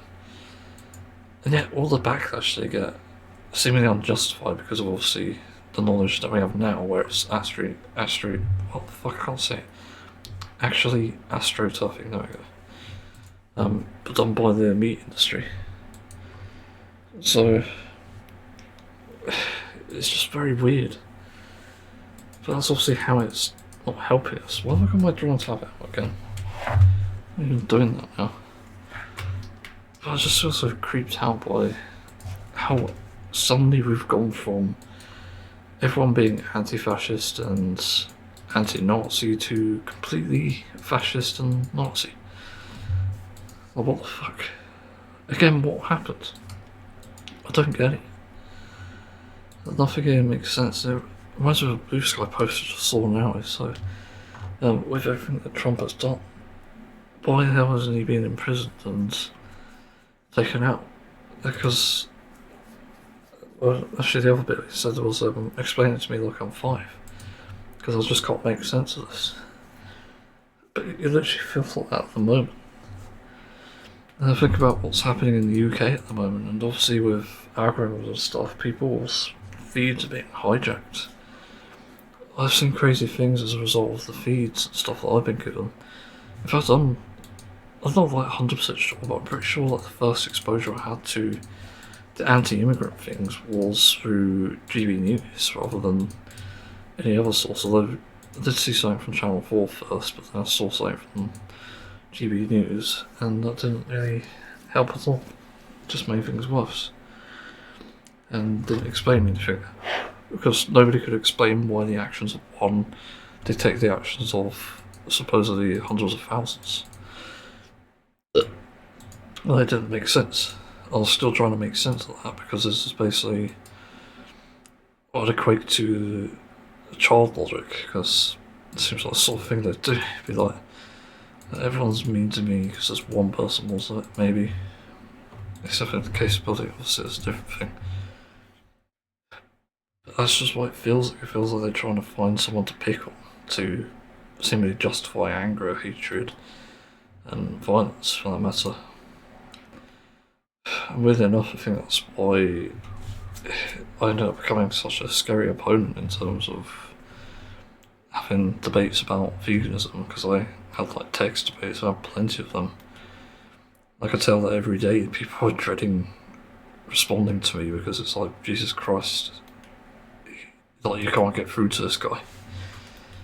And even now with these sort of topics, I often wonder the same thing. It's like, I can actually break people if I get the chance to communicate with them. I could probably even break someone like Nigel Farage, or even get Starmer, for example, in the UK. But that's by talking to them.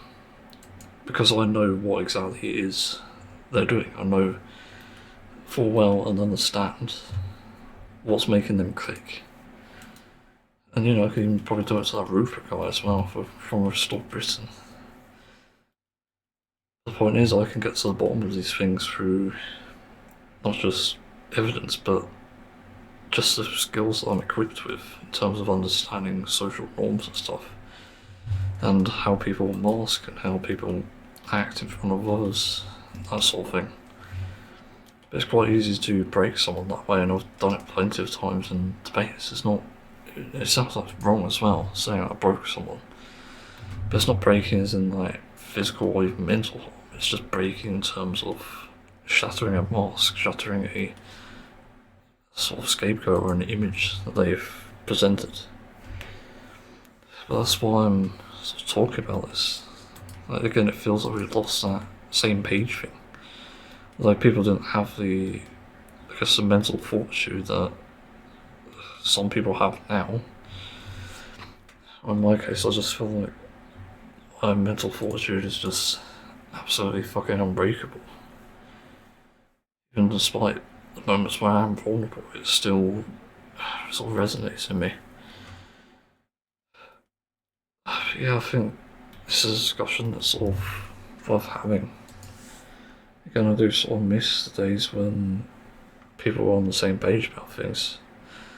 Nowadays, it's literally the criminals running a country full of criminals, rather than the other way around. It's like a good person running a country for good people, for well-meaning people. Everything is just so fucking backwards.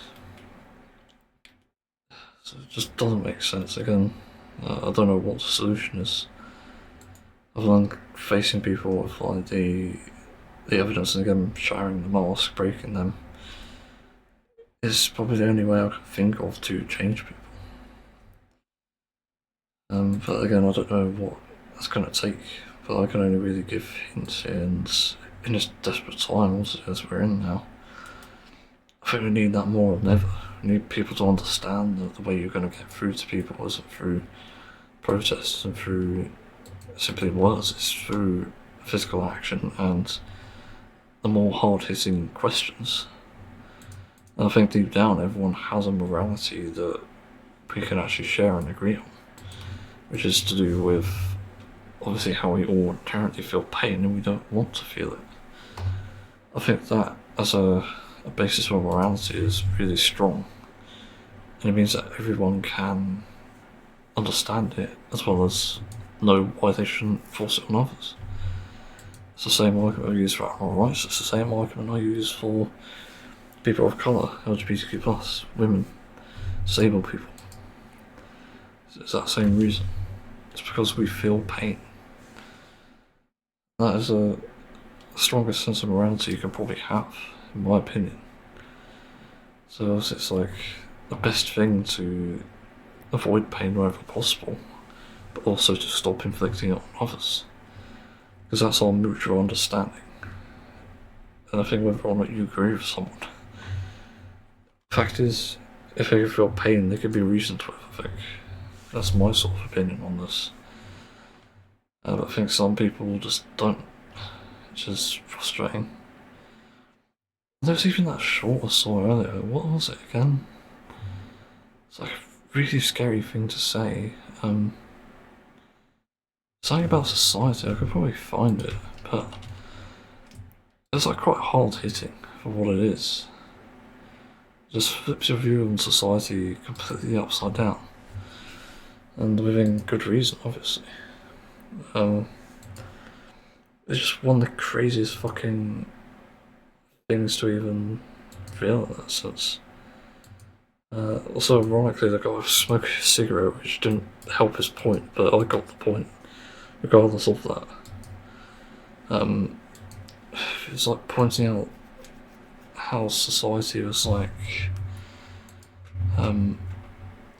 something. I can't remember what it was. I need to see the video. Maybe the name will appear. Why was the name cut off?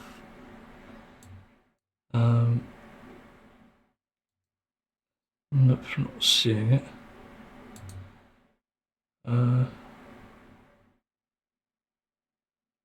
Some of these are not even things I've watched, which is even more nuts.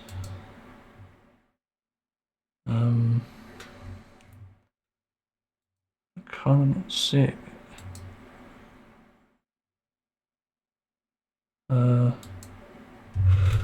Maybe if I do Control F, that might show up. Nope. Oh, fuck's sake, it's so annoying. Definitely did see something. It's on the shorts I watched. What the fuck? YouTube shorts are glitchy as hell. He's like wearing glasses as well, that's the other thing. Just talking about how the world is completely upside down, I think. Was it? I don't remember at some point in the most inconvenient moment, probably. Yeah, half these videos I don't even watch. What the fuck? It's just so weird how these shorts work. I think I know where it's stemming from, like this short. However, it's just heavy hitting short to have there. It just made a lot of sense. I think it's like blind leading the blind is probably what's being implied with it. As it is in the sheep, that's it. I think I remember it now. It's like, society's always had problems for thousands of years. And we've been lied to a lot. That's it. I remember it now. And that's why we're in so much shit right now. It just seems to be a repeat of what happened in the past. And again, we're all sheep in that. So yeah, it's pretty hard hitting. But ironically, sheep are split up into two categories. You've got ironically the black sheep, but the white sheep as well, and all in different groups, all doing different things entirely. And that's why we're in so much shit. Why we can't seem to see eye to eye on these things, but again, sort of strategies I mentioned, I think there's potential in that to see people have a change of heart. Even then, it's kind of relates to a darker topic that I talked about a few episodes ago. Like, what's so appealing about, for example, things like rape, murder, abuse, like, what is it? And I think that's something we have to start to question. To sort of understand what it is that makes people so fucking evil. Because I think it's probably a fixation on what benefits someone the most. Like, we could have in that sort of moment, I could imagine hate doing this, but sort of a moment like rape, it's obviously beneficial for one person, and that can seemingly outweigh every other consequence that happens there. Fucking hell, I've heard harrowing things from like offending paedophiles, which is extremely concerning, because that just doesn't help things at all, and the fact it's even publicised is just questionable as hell. But there's even that case, and in the end we have to ask whether the consequences actually are worth it, because it's not about the trivial pleasure you get from this, it's about how many consequences there are to it. Like the child, for example, are they suffering a lifetime as a result of this action? And if they are, then this is wrong. It's always wrong. And there are unfortunate cases where I think it could be wrong, but maybe there is no victim in the situation, and it gets even more of a grey area, even darker in that sense. So there's always that question: is it malicious intent? Is it accidental? Is there like anything about this that seems off? And again, we have to question these things. It could also be exploitation in that sense, like someone taking advantage of a broken system. Like, again, chat rooms are quite notorious for this. It's quite a big problem, especially when it comes to minors interacting with adults. And that's why these things are questioning them more. Again, even triggers the response to go out and ruin your life as an adult by exploiting a minor.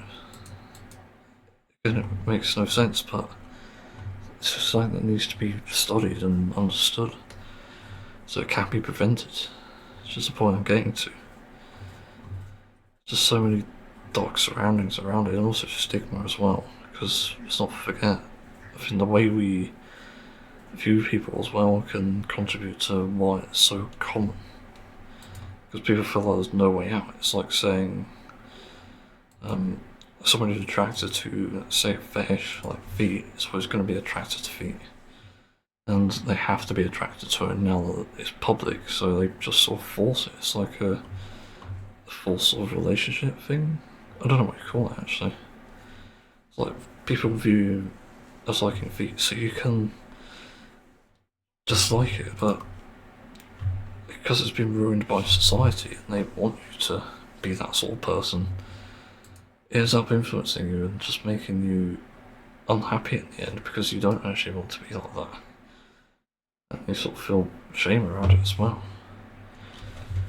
It even sort of relates to other things, like sometimes you have embarrassing health issues. And no doubt my Crohn's disease is probably a cause for embarrassment. I've had a few moments where it sounds like I've shit myself even though I haven't. It's just the way that it works. It's like, okay, maybe I'm not feeling well, I have inflammation, or sometimes it's just a case where the stool quality is bad enough that I can't get rid of it. So it's just like, I have to wait for it to get rid of. I'd rather go out, as graphic as it is. I was more talking about desires actually, that's not really a desire. I do think this topic really needs discussing, and we need to be on the same page with these sort of things. You need to understand what everyone is feeling in these situations to actually get somewhere. Actually prove someone wrong, again, like the case which I mentioned before this. You need to understand what makes people even go that far to begin with, to ruin their lives and ruin another life as well. And so that can be addressed, I don't think there's really any solution from what I can understand. So it's a difficult topic, and yeah. But I have to also mention again, with the rise of far-right extremism, trying to mix radicalism and extremism. I think both count here though. But with that, we're essentially losing our ability to actually get to the bottom of these issues and address them. We're actually losing hope in that sense. I still fight for whatever it takes to keep my life the way it is at the moment. But I just can't stand seeing the world the way it is. That's why I act out, that's why I speak out. That's why I've, over the past few months, been obviously Free Palestine, been pretty much anti-Israel, been pretty much anti-Trump as well. There's so many different things I've started to catch on to, and even in the UK, anti-reform, anti-restore Britain, anti-conservative, obviously anti-Labour now. There's so many different things. I've become aware of these situations, I understand it to the best of my abilities, and then I make a decision. Like, what side do I take here? The right side of history or the wrong side of history? Because I think we can demonstrate how it would be the wrong side of history pretty easily. And we know that because the way things are going now is not the way they should be. In fact, it's harming people and making people suffer. So I know I stand on those sort of things, and it's become such an issue that it forced me into this sort of game, I guess, of politics, because everyone's lives are on the line. When I saw migrants being targeted, I was thinking, what the fuck? This ain't the World Cup. What is going on? What's with the flags? It turns out it's like a racist thing, intimidation. And people use this mask again of saying, oh, we're allowed to hang up our flags. It's not racist. It's not, anyone can choose to hang one up. But the problem is it's being associated with racism. And you can't actually remove that. Because now you've actually tarnished the image. It's not patriotism, it's not anything to do with Britain, it's to do with racism. So again, you're hijacking the flag to make a point, which isn't great. It's not a good point. So that's why I've started to get interested in this, because people's stupidity in this sort of area is so blatant. It can't be ignored. and this way we need to deal with these properly. I'm still kind of surprised of all the things that Labour has done over the past few months.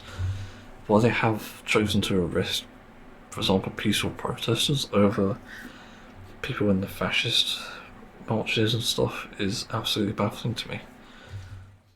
It's just crazy, and even people at like asylum hotels harassing them, even though hotels are up for asylum because the owners decided to do that. Again, it's so bad. I don't understand where this fucking world is headed, but at this point, I just say bring it on. Just only make the relevant people stronger, the people who are going to be most affected by it. And that's the thing that a lot of people don't actually realise. You think by picking on a minority, you're being a stronger person. You're being quite outspoken. A lot of people even say, like, oh, you get shot for saying something like, I don't know, faggot or nigger these days, but the reality is, you won't.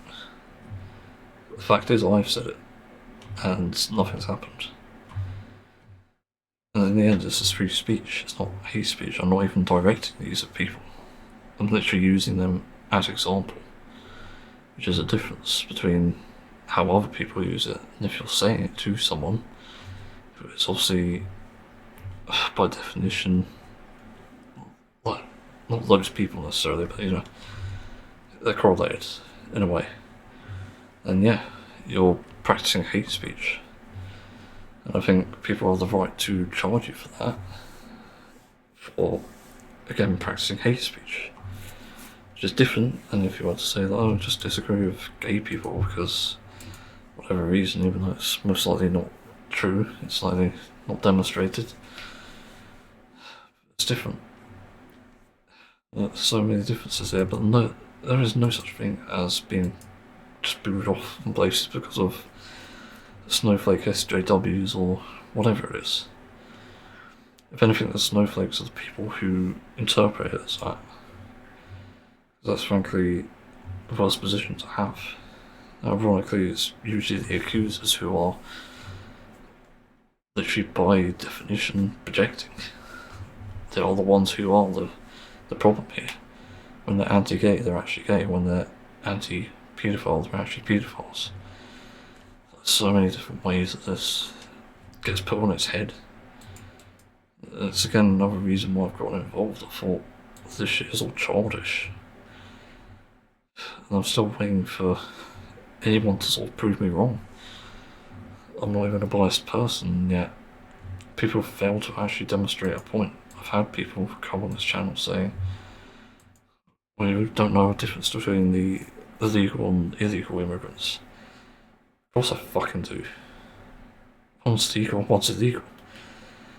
But the problem is, your group, the ones you support, raise the flags, United Kingdom, whatever it is, they're against all types of immigration, or whatever it is.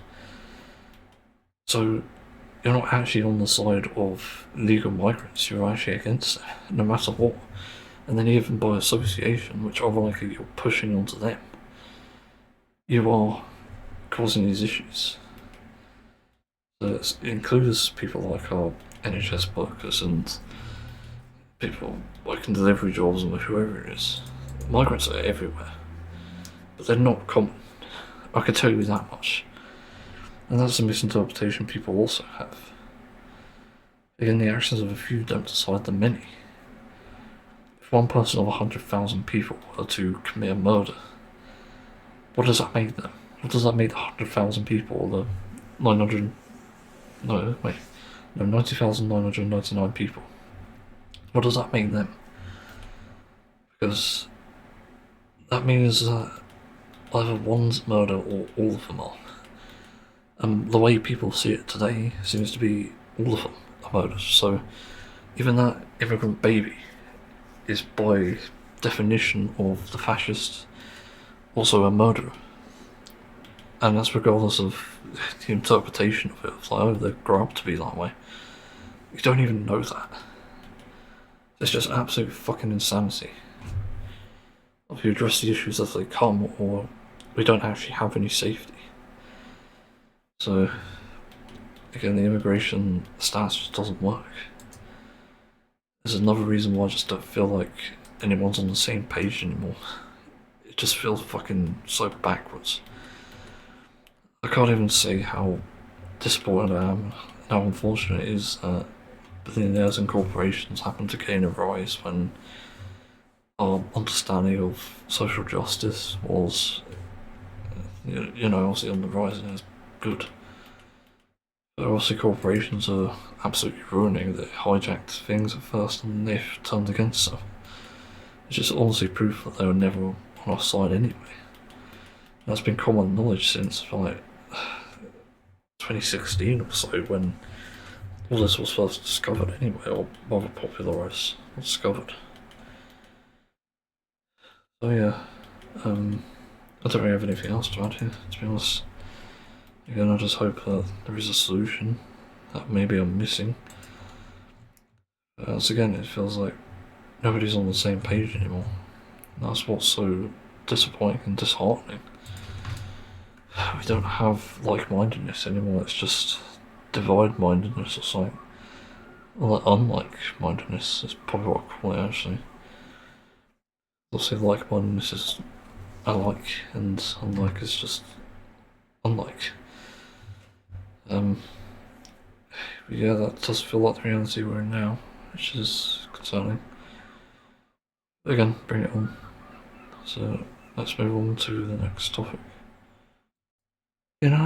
It's almost been a year since the release of the Minecraft movie, I think. Actually, when was it released? I'm curious now. Minecraft movie release date is 10 out of 10. No. What the fuck? Where is it? 2025. Okay. I don't know when. It doesn't say the date. It just says 2025.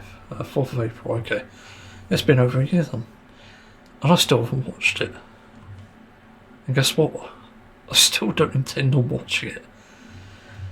For me, there are so many different problems with that movie, from just looking from the outside. Looking inside from the out. I don't know how you phrase that.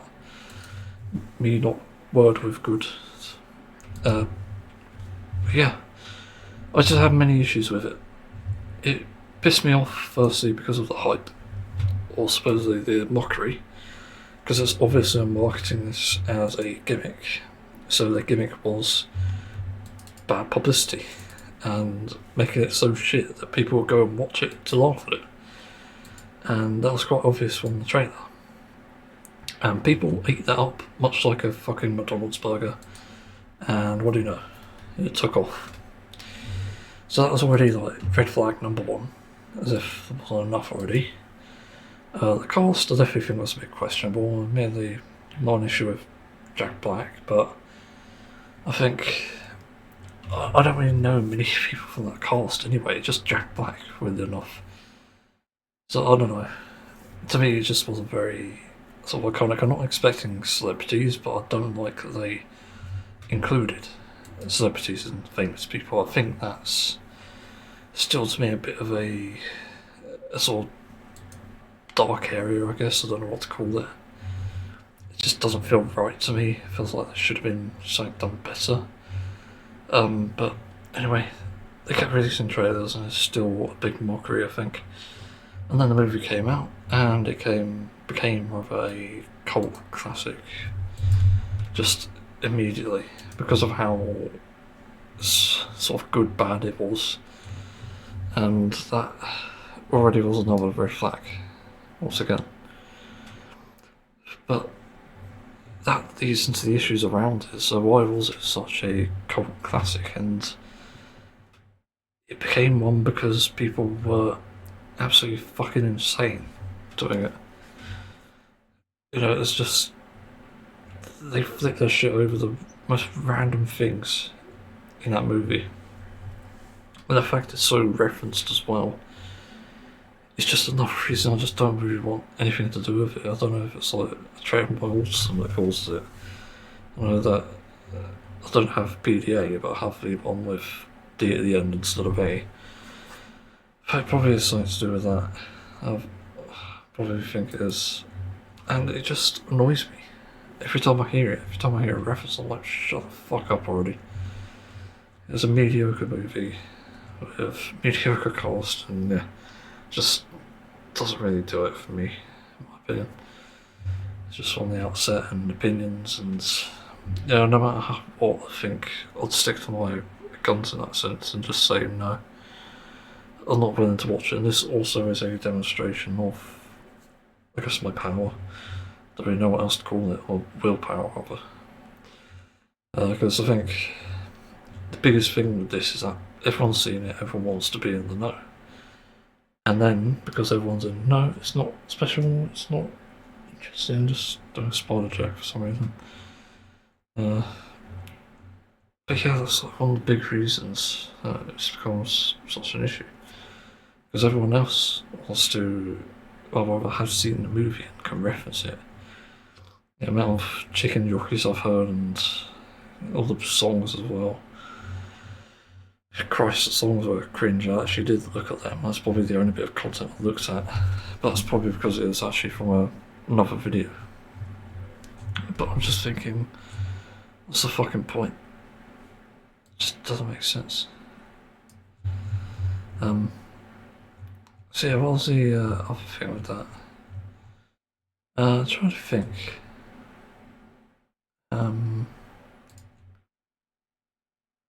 I can't really think, to be honest. I've never been able to. It's nothing new.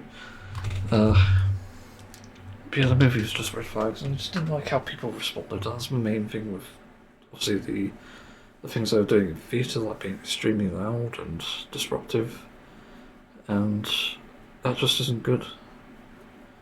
I think a lot of that behaviour was just fucking atrocious. Like, most people should be like laughing, but you know, theatre they shouldn't be fucking doing shit like standing up and shouting at the catchphrase, the chicken jockey. That doesn't really work. It doesn't make sense. There's always been a part I've disliked about the audience from this, and also how much that's caught on. It's also pretty cringe as well. I think the thing that really got me with that actually is how animals are treated like a commodity in that sense. And there was someone who actually bought chicken to the theatre and fucking threw the chicken. Like, what the hell? And, you know, you never know though, but the chicken could be really fucking suffering in that situation. And just, my empathy is through the roof. Like, even with people who are watching it, you know, I still feel that. You know, hyper empathy is a trait about in autism people can have, and I definitely have it. And not many people actually know that's a trait, because oftentimes the stigma is that autistic people are quite callous, and I almost shat myself because I tried to test a fart, but no, that was not a fart. It's going to have to wait, because I'm fucking fed up. It's tried my patience too many times anyway. So yeah, I just don't like that it's become a classic hyper. But then there's another reason to avoid it, and this came out recently. Other than the stupidly high grossing number they had, you know, in the theatres, is also the fact they're releasing another movie. Minecraft Movie Squared. Why? Just why? It kind of doesn't make any sense. I don't know how the movie ended, to be fair, but I have a feeling that they're just going to milk it out as much as they can because they knew it'd be a classic. And I'm just not liking the idea. I just want to start, and again, this is like the willpower thing. The temptation to watch it just because it's like very mid is, again, like tempting. But I don't watch it because I know by supporting it, no matter what way I support it, it's just not good. It's never a good idea to do that. And also, it just doesn't send a good message. I want to be I don't know what you call it, the example, I guess. You know, the example in this. Like, you don't need to fucking watch it. It's not beneficial to you, it's not giving you anything. And, you know, just by being out of the zeitgeist, I guess, I think it's proving you're already stronger than the average person. I think that the world needs to understand that you can't just give in to these social pressures and these various things that just appear, because that's what's destroying society. We're a very pro-convenience society, which itself is already a slippery slope. That's causing so much of our problems and issues, and it's also led to the rise of, well, corporations leading to capitalism, leading to oligarchs, leading to fascism, and then a dictatorship. It essentially goes down the line, and because people have left it untapped, that's why it's happening. So it's extremely horrific, and that's why it just becomes so much of a problem. So yeah, the fact there's another movie is more reason to avoid it. Once again, there's just no point, because it's just going to make me frustrated. It's going to be another situation again with it becoming an instant classic. It's just not worth it. I just don't see the point. It's never really tempted me either. Again, everything just leads to that bullshit. I'm just done with it. And Minecraft itself is, it's a very niche sort of franchise, and they've already fucked it with how Microsoft have screwed over mod creators and essentially stolen their mods to sell them. It's just not great. I don't know if there's any updates on that. I remember that from a few years ago, it was a year ago, something like that. There was like a mod creator who had their mods removed and then put on the marketplace by Microsoft, which just doesn't make any sense. So Minecraft is even then a pretty controversial game, so it just makes me not want to spoil even more. It's just crazy.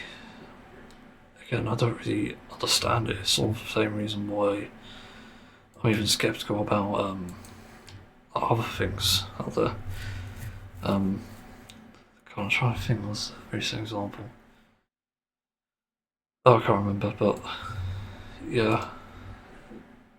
As I said, it's like, what's the fucking point? So yeah, I don't really know what else to add here, but that's what I think of that. It's the fuck with Minecraft movie squared. Not gonna watch it ever. So let's move on. Well, apparently another game is under the radar for too much accessibility, which I didn't think I'd hear. So there's a game that came out recently called Mina the Hollow Eye. It looks interesting. Again, not my sort of thing. I'm not into pixel art games that much anymore. There was a point where I was, but it's kind of like, really hit or miss. What is it even about? Female protagonist, nice. Former gothic, nice. Horror, nice. Dark fantasy, cool. Adventure, supernatural, like, okay. I don't see roguelike or Souls-like in that, so that's going on the wish list, I think. I'll give it a shot. You never know. Apparently this game has controversies because of the accessibility, and it seems like it's a very petty thing that's come out of this.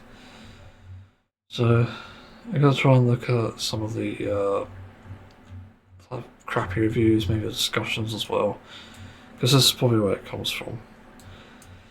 Can't find any reviews, but I'll look at discussions. Where are they? Which Steam will make it easier to fucking view. Find community groups? No. Discussions, there it is. Really hidden. I feel like I'm playing stuff like that.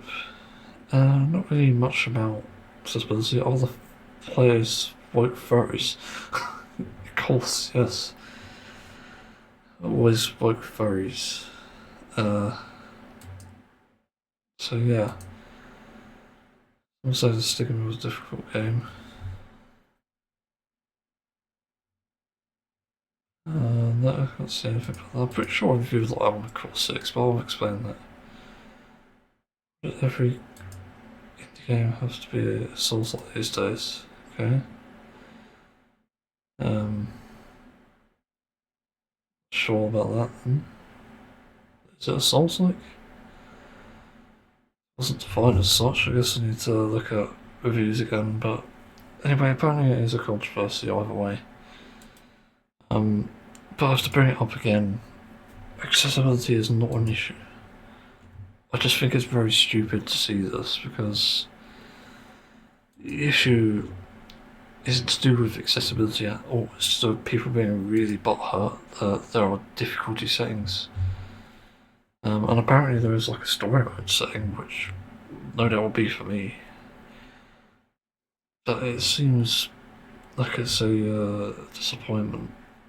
Either way, that players are responding this way to the game.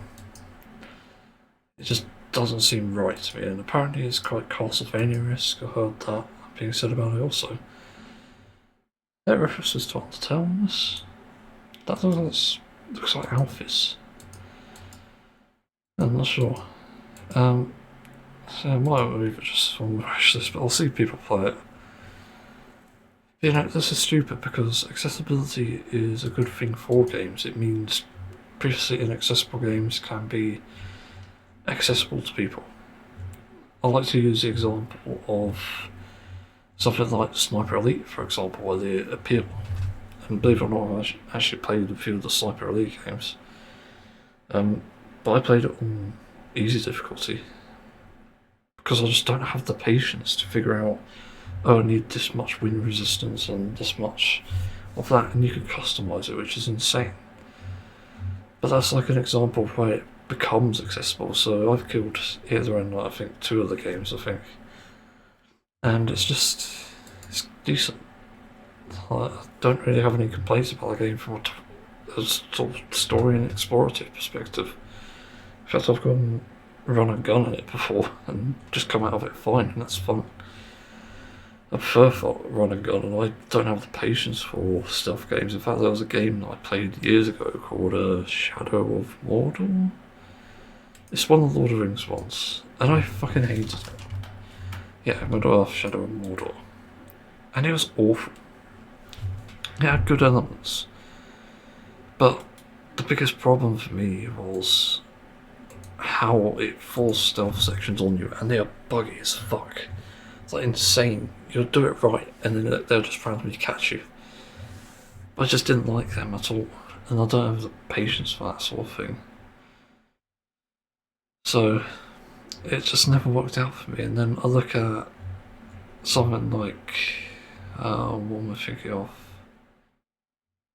Oh, it's not coming to mind now. Oh yeah, Armored Core. And that game had an accessibility issue as well. I got past a few levels and got stuck at a certain boss and absolutely hated my life because that boss was awful and I didn't want to complete it by the end. I was not going to spend a few hours to do it because I couldn't figure out the pattern, I couldn't figure out what was taking damage, I couldn't figure out how to do damage. It's just bad, and that's one of the examples where a game being a Souls-like is quite detrimental. Where someone like me gave it a chance and then didn't like it. So I'm put off Souls-likes for good now, because there's just no accessibility with that. And admittedly, you can probably mod it to make it accessible, but people will complain. They'll say, like, oh, you're not playing the game right, you're not playing it the way I wanted to, the way I played it. Why should I fucking care? If I want to, play the game, enjoy the story, whatever it has, even if it's like Elden Ring, which has been tempting, by the way. I've thought about going into it using mods to make it easier. But again, people complain. If I make a playthrough of that, put in my funny bonus or whatever, and then someone says, oh, you're cheating, you're using a mod. So, yeah, I am. I don't have the patience for fucking Souls-like. I have nothing to prove, and that seems to be a really sensitive area for people. It's like they want to prove that they're good at games, as if that ever matters. I cleared P12S in Final Fantasy 14 in under 2 days. And that was with a few hours of sessions in the evening. That was nothing. The difficulty was getting people to understand mechanics, but, you know, even then, I succeeded. I got the map the first try. And so I didn't have to play it again. So, you know, it's weird. But even then, I hated those elements of Final Fantasy 14, I even hated P8S. And I don't even want to touch the endgame content of current, because I know it's going to be painful. I don't have the patience for this. It's just a time waster, and I don't have the time to waste on this. I want to be doing other things. I want to be making a physical Pokedex. I want to be making my series, which is called Crawl's Route, because I can't think of anything else to name it. That's another issue. But that's mainly why. And even then, I want to play different games. I want to try other things. I just don't want to be fixated on this one game, worrying about doing a raid every fucking time. Even then, the latest, well, it's not the latest, but the newest expansion is going to come out. Similarly, has a benefit where they're going to add a second difficulty to raids, a third one rather. And this third one is going to be a middle difficulty rather than like a beginner or, you know, normal or savage. So something like in between, which is really interesting. There's probably a fourth difficulty if you include ultimate, but that's another thing. But that's the accessibility I'm talking about. This is what makes it so much better.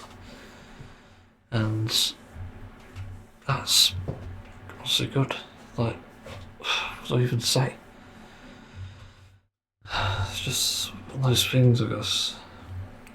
Again, and I have to say it as well, I don't care how much it triggers people, but the biggest pussies and the biggest snowflakes are probably the butthurt Souls-like fans who don't like when there's accessibility in their games. And maybe not just Souls-like, probably roguelike fans as well, because I've also pointed that out. I've just disliked roguelikes as well, roguelites. Just bloody awful things. Just couldn't get used to it because it asks you to pick a deck, whatever you want, and then if you don't have a meta, you lose. It just doesn't fucking help. Yeah, I don't really get it. So yeah, it's just extremely dumb. Trying to think what else there is even. And it's like Snowflakes' fault at this point. Not the woke people's Snowflakes, just to reiterate that. It just genuinely doesn't make any sense anymore. I can't make sense of this. Just so no. Anyway, I think I better move on. I actually might make an outro actually. It's gone on a while, so yeah, also I'm running out of time, so I can't play Final Fantasy. The time for this with enough, although that's because of something happened earlier today, transparency topic if you're looking into it. But yeah. So I don't really have anything else to add, I don't think. So yeah. Thanks for listening, I suppose. See you on next time.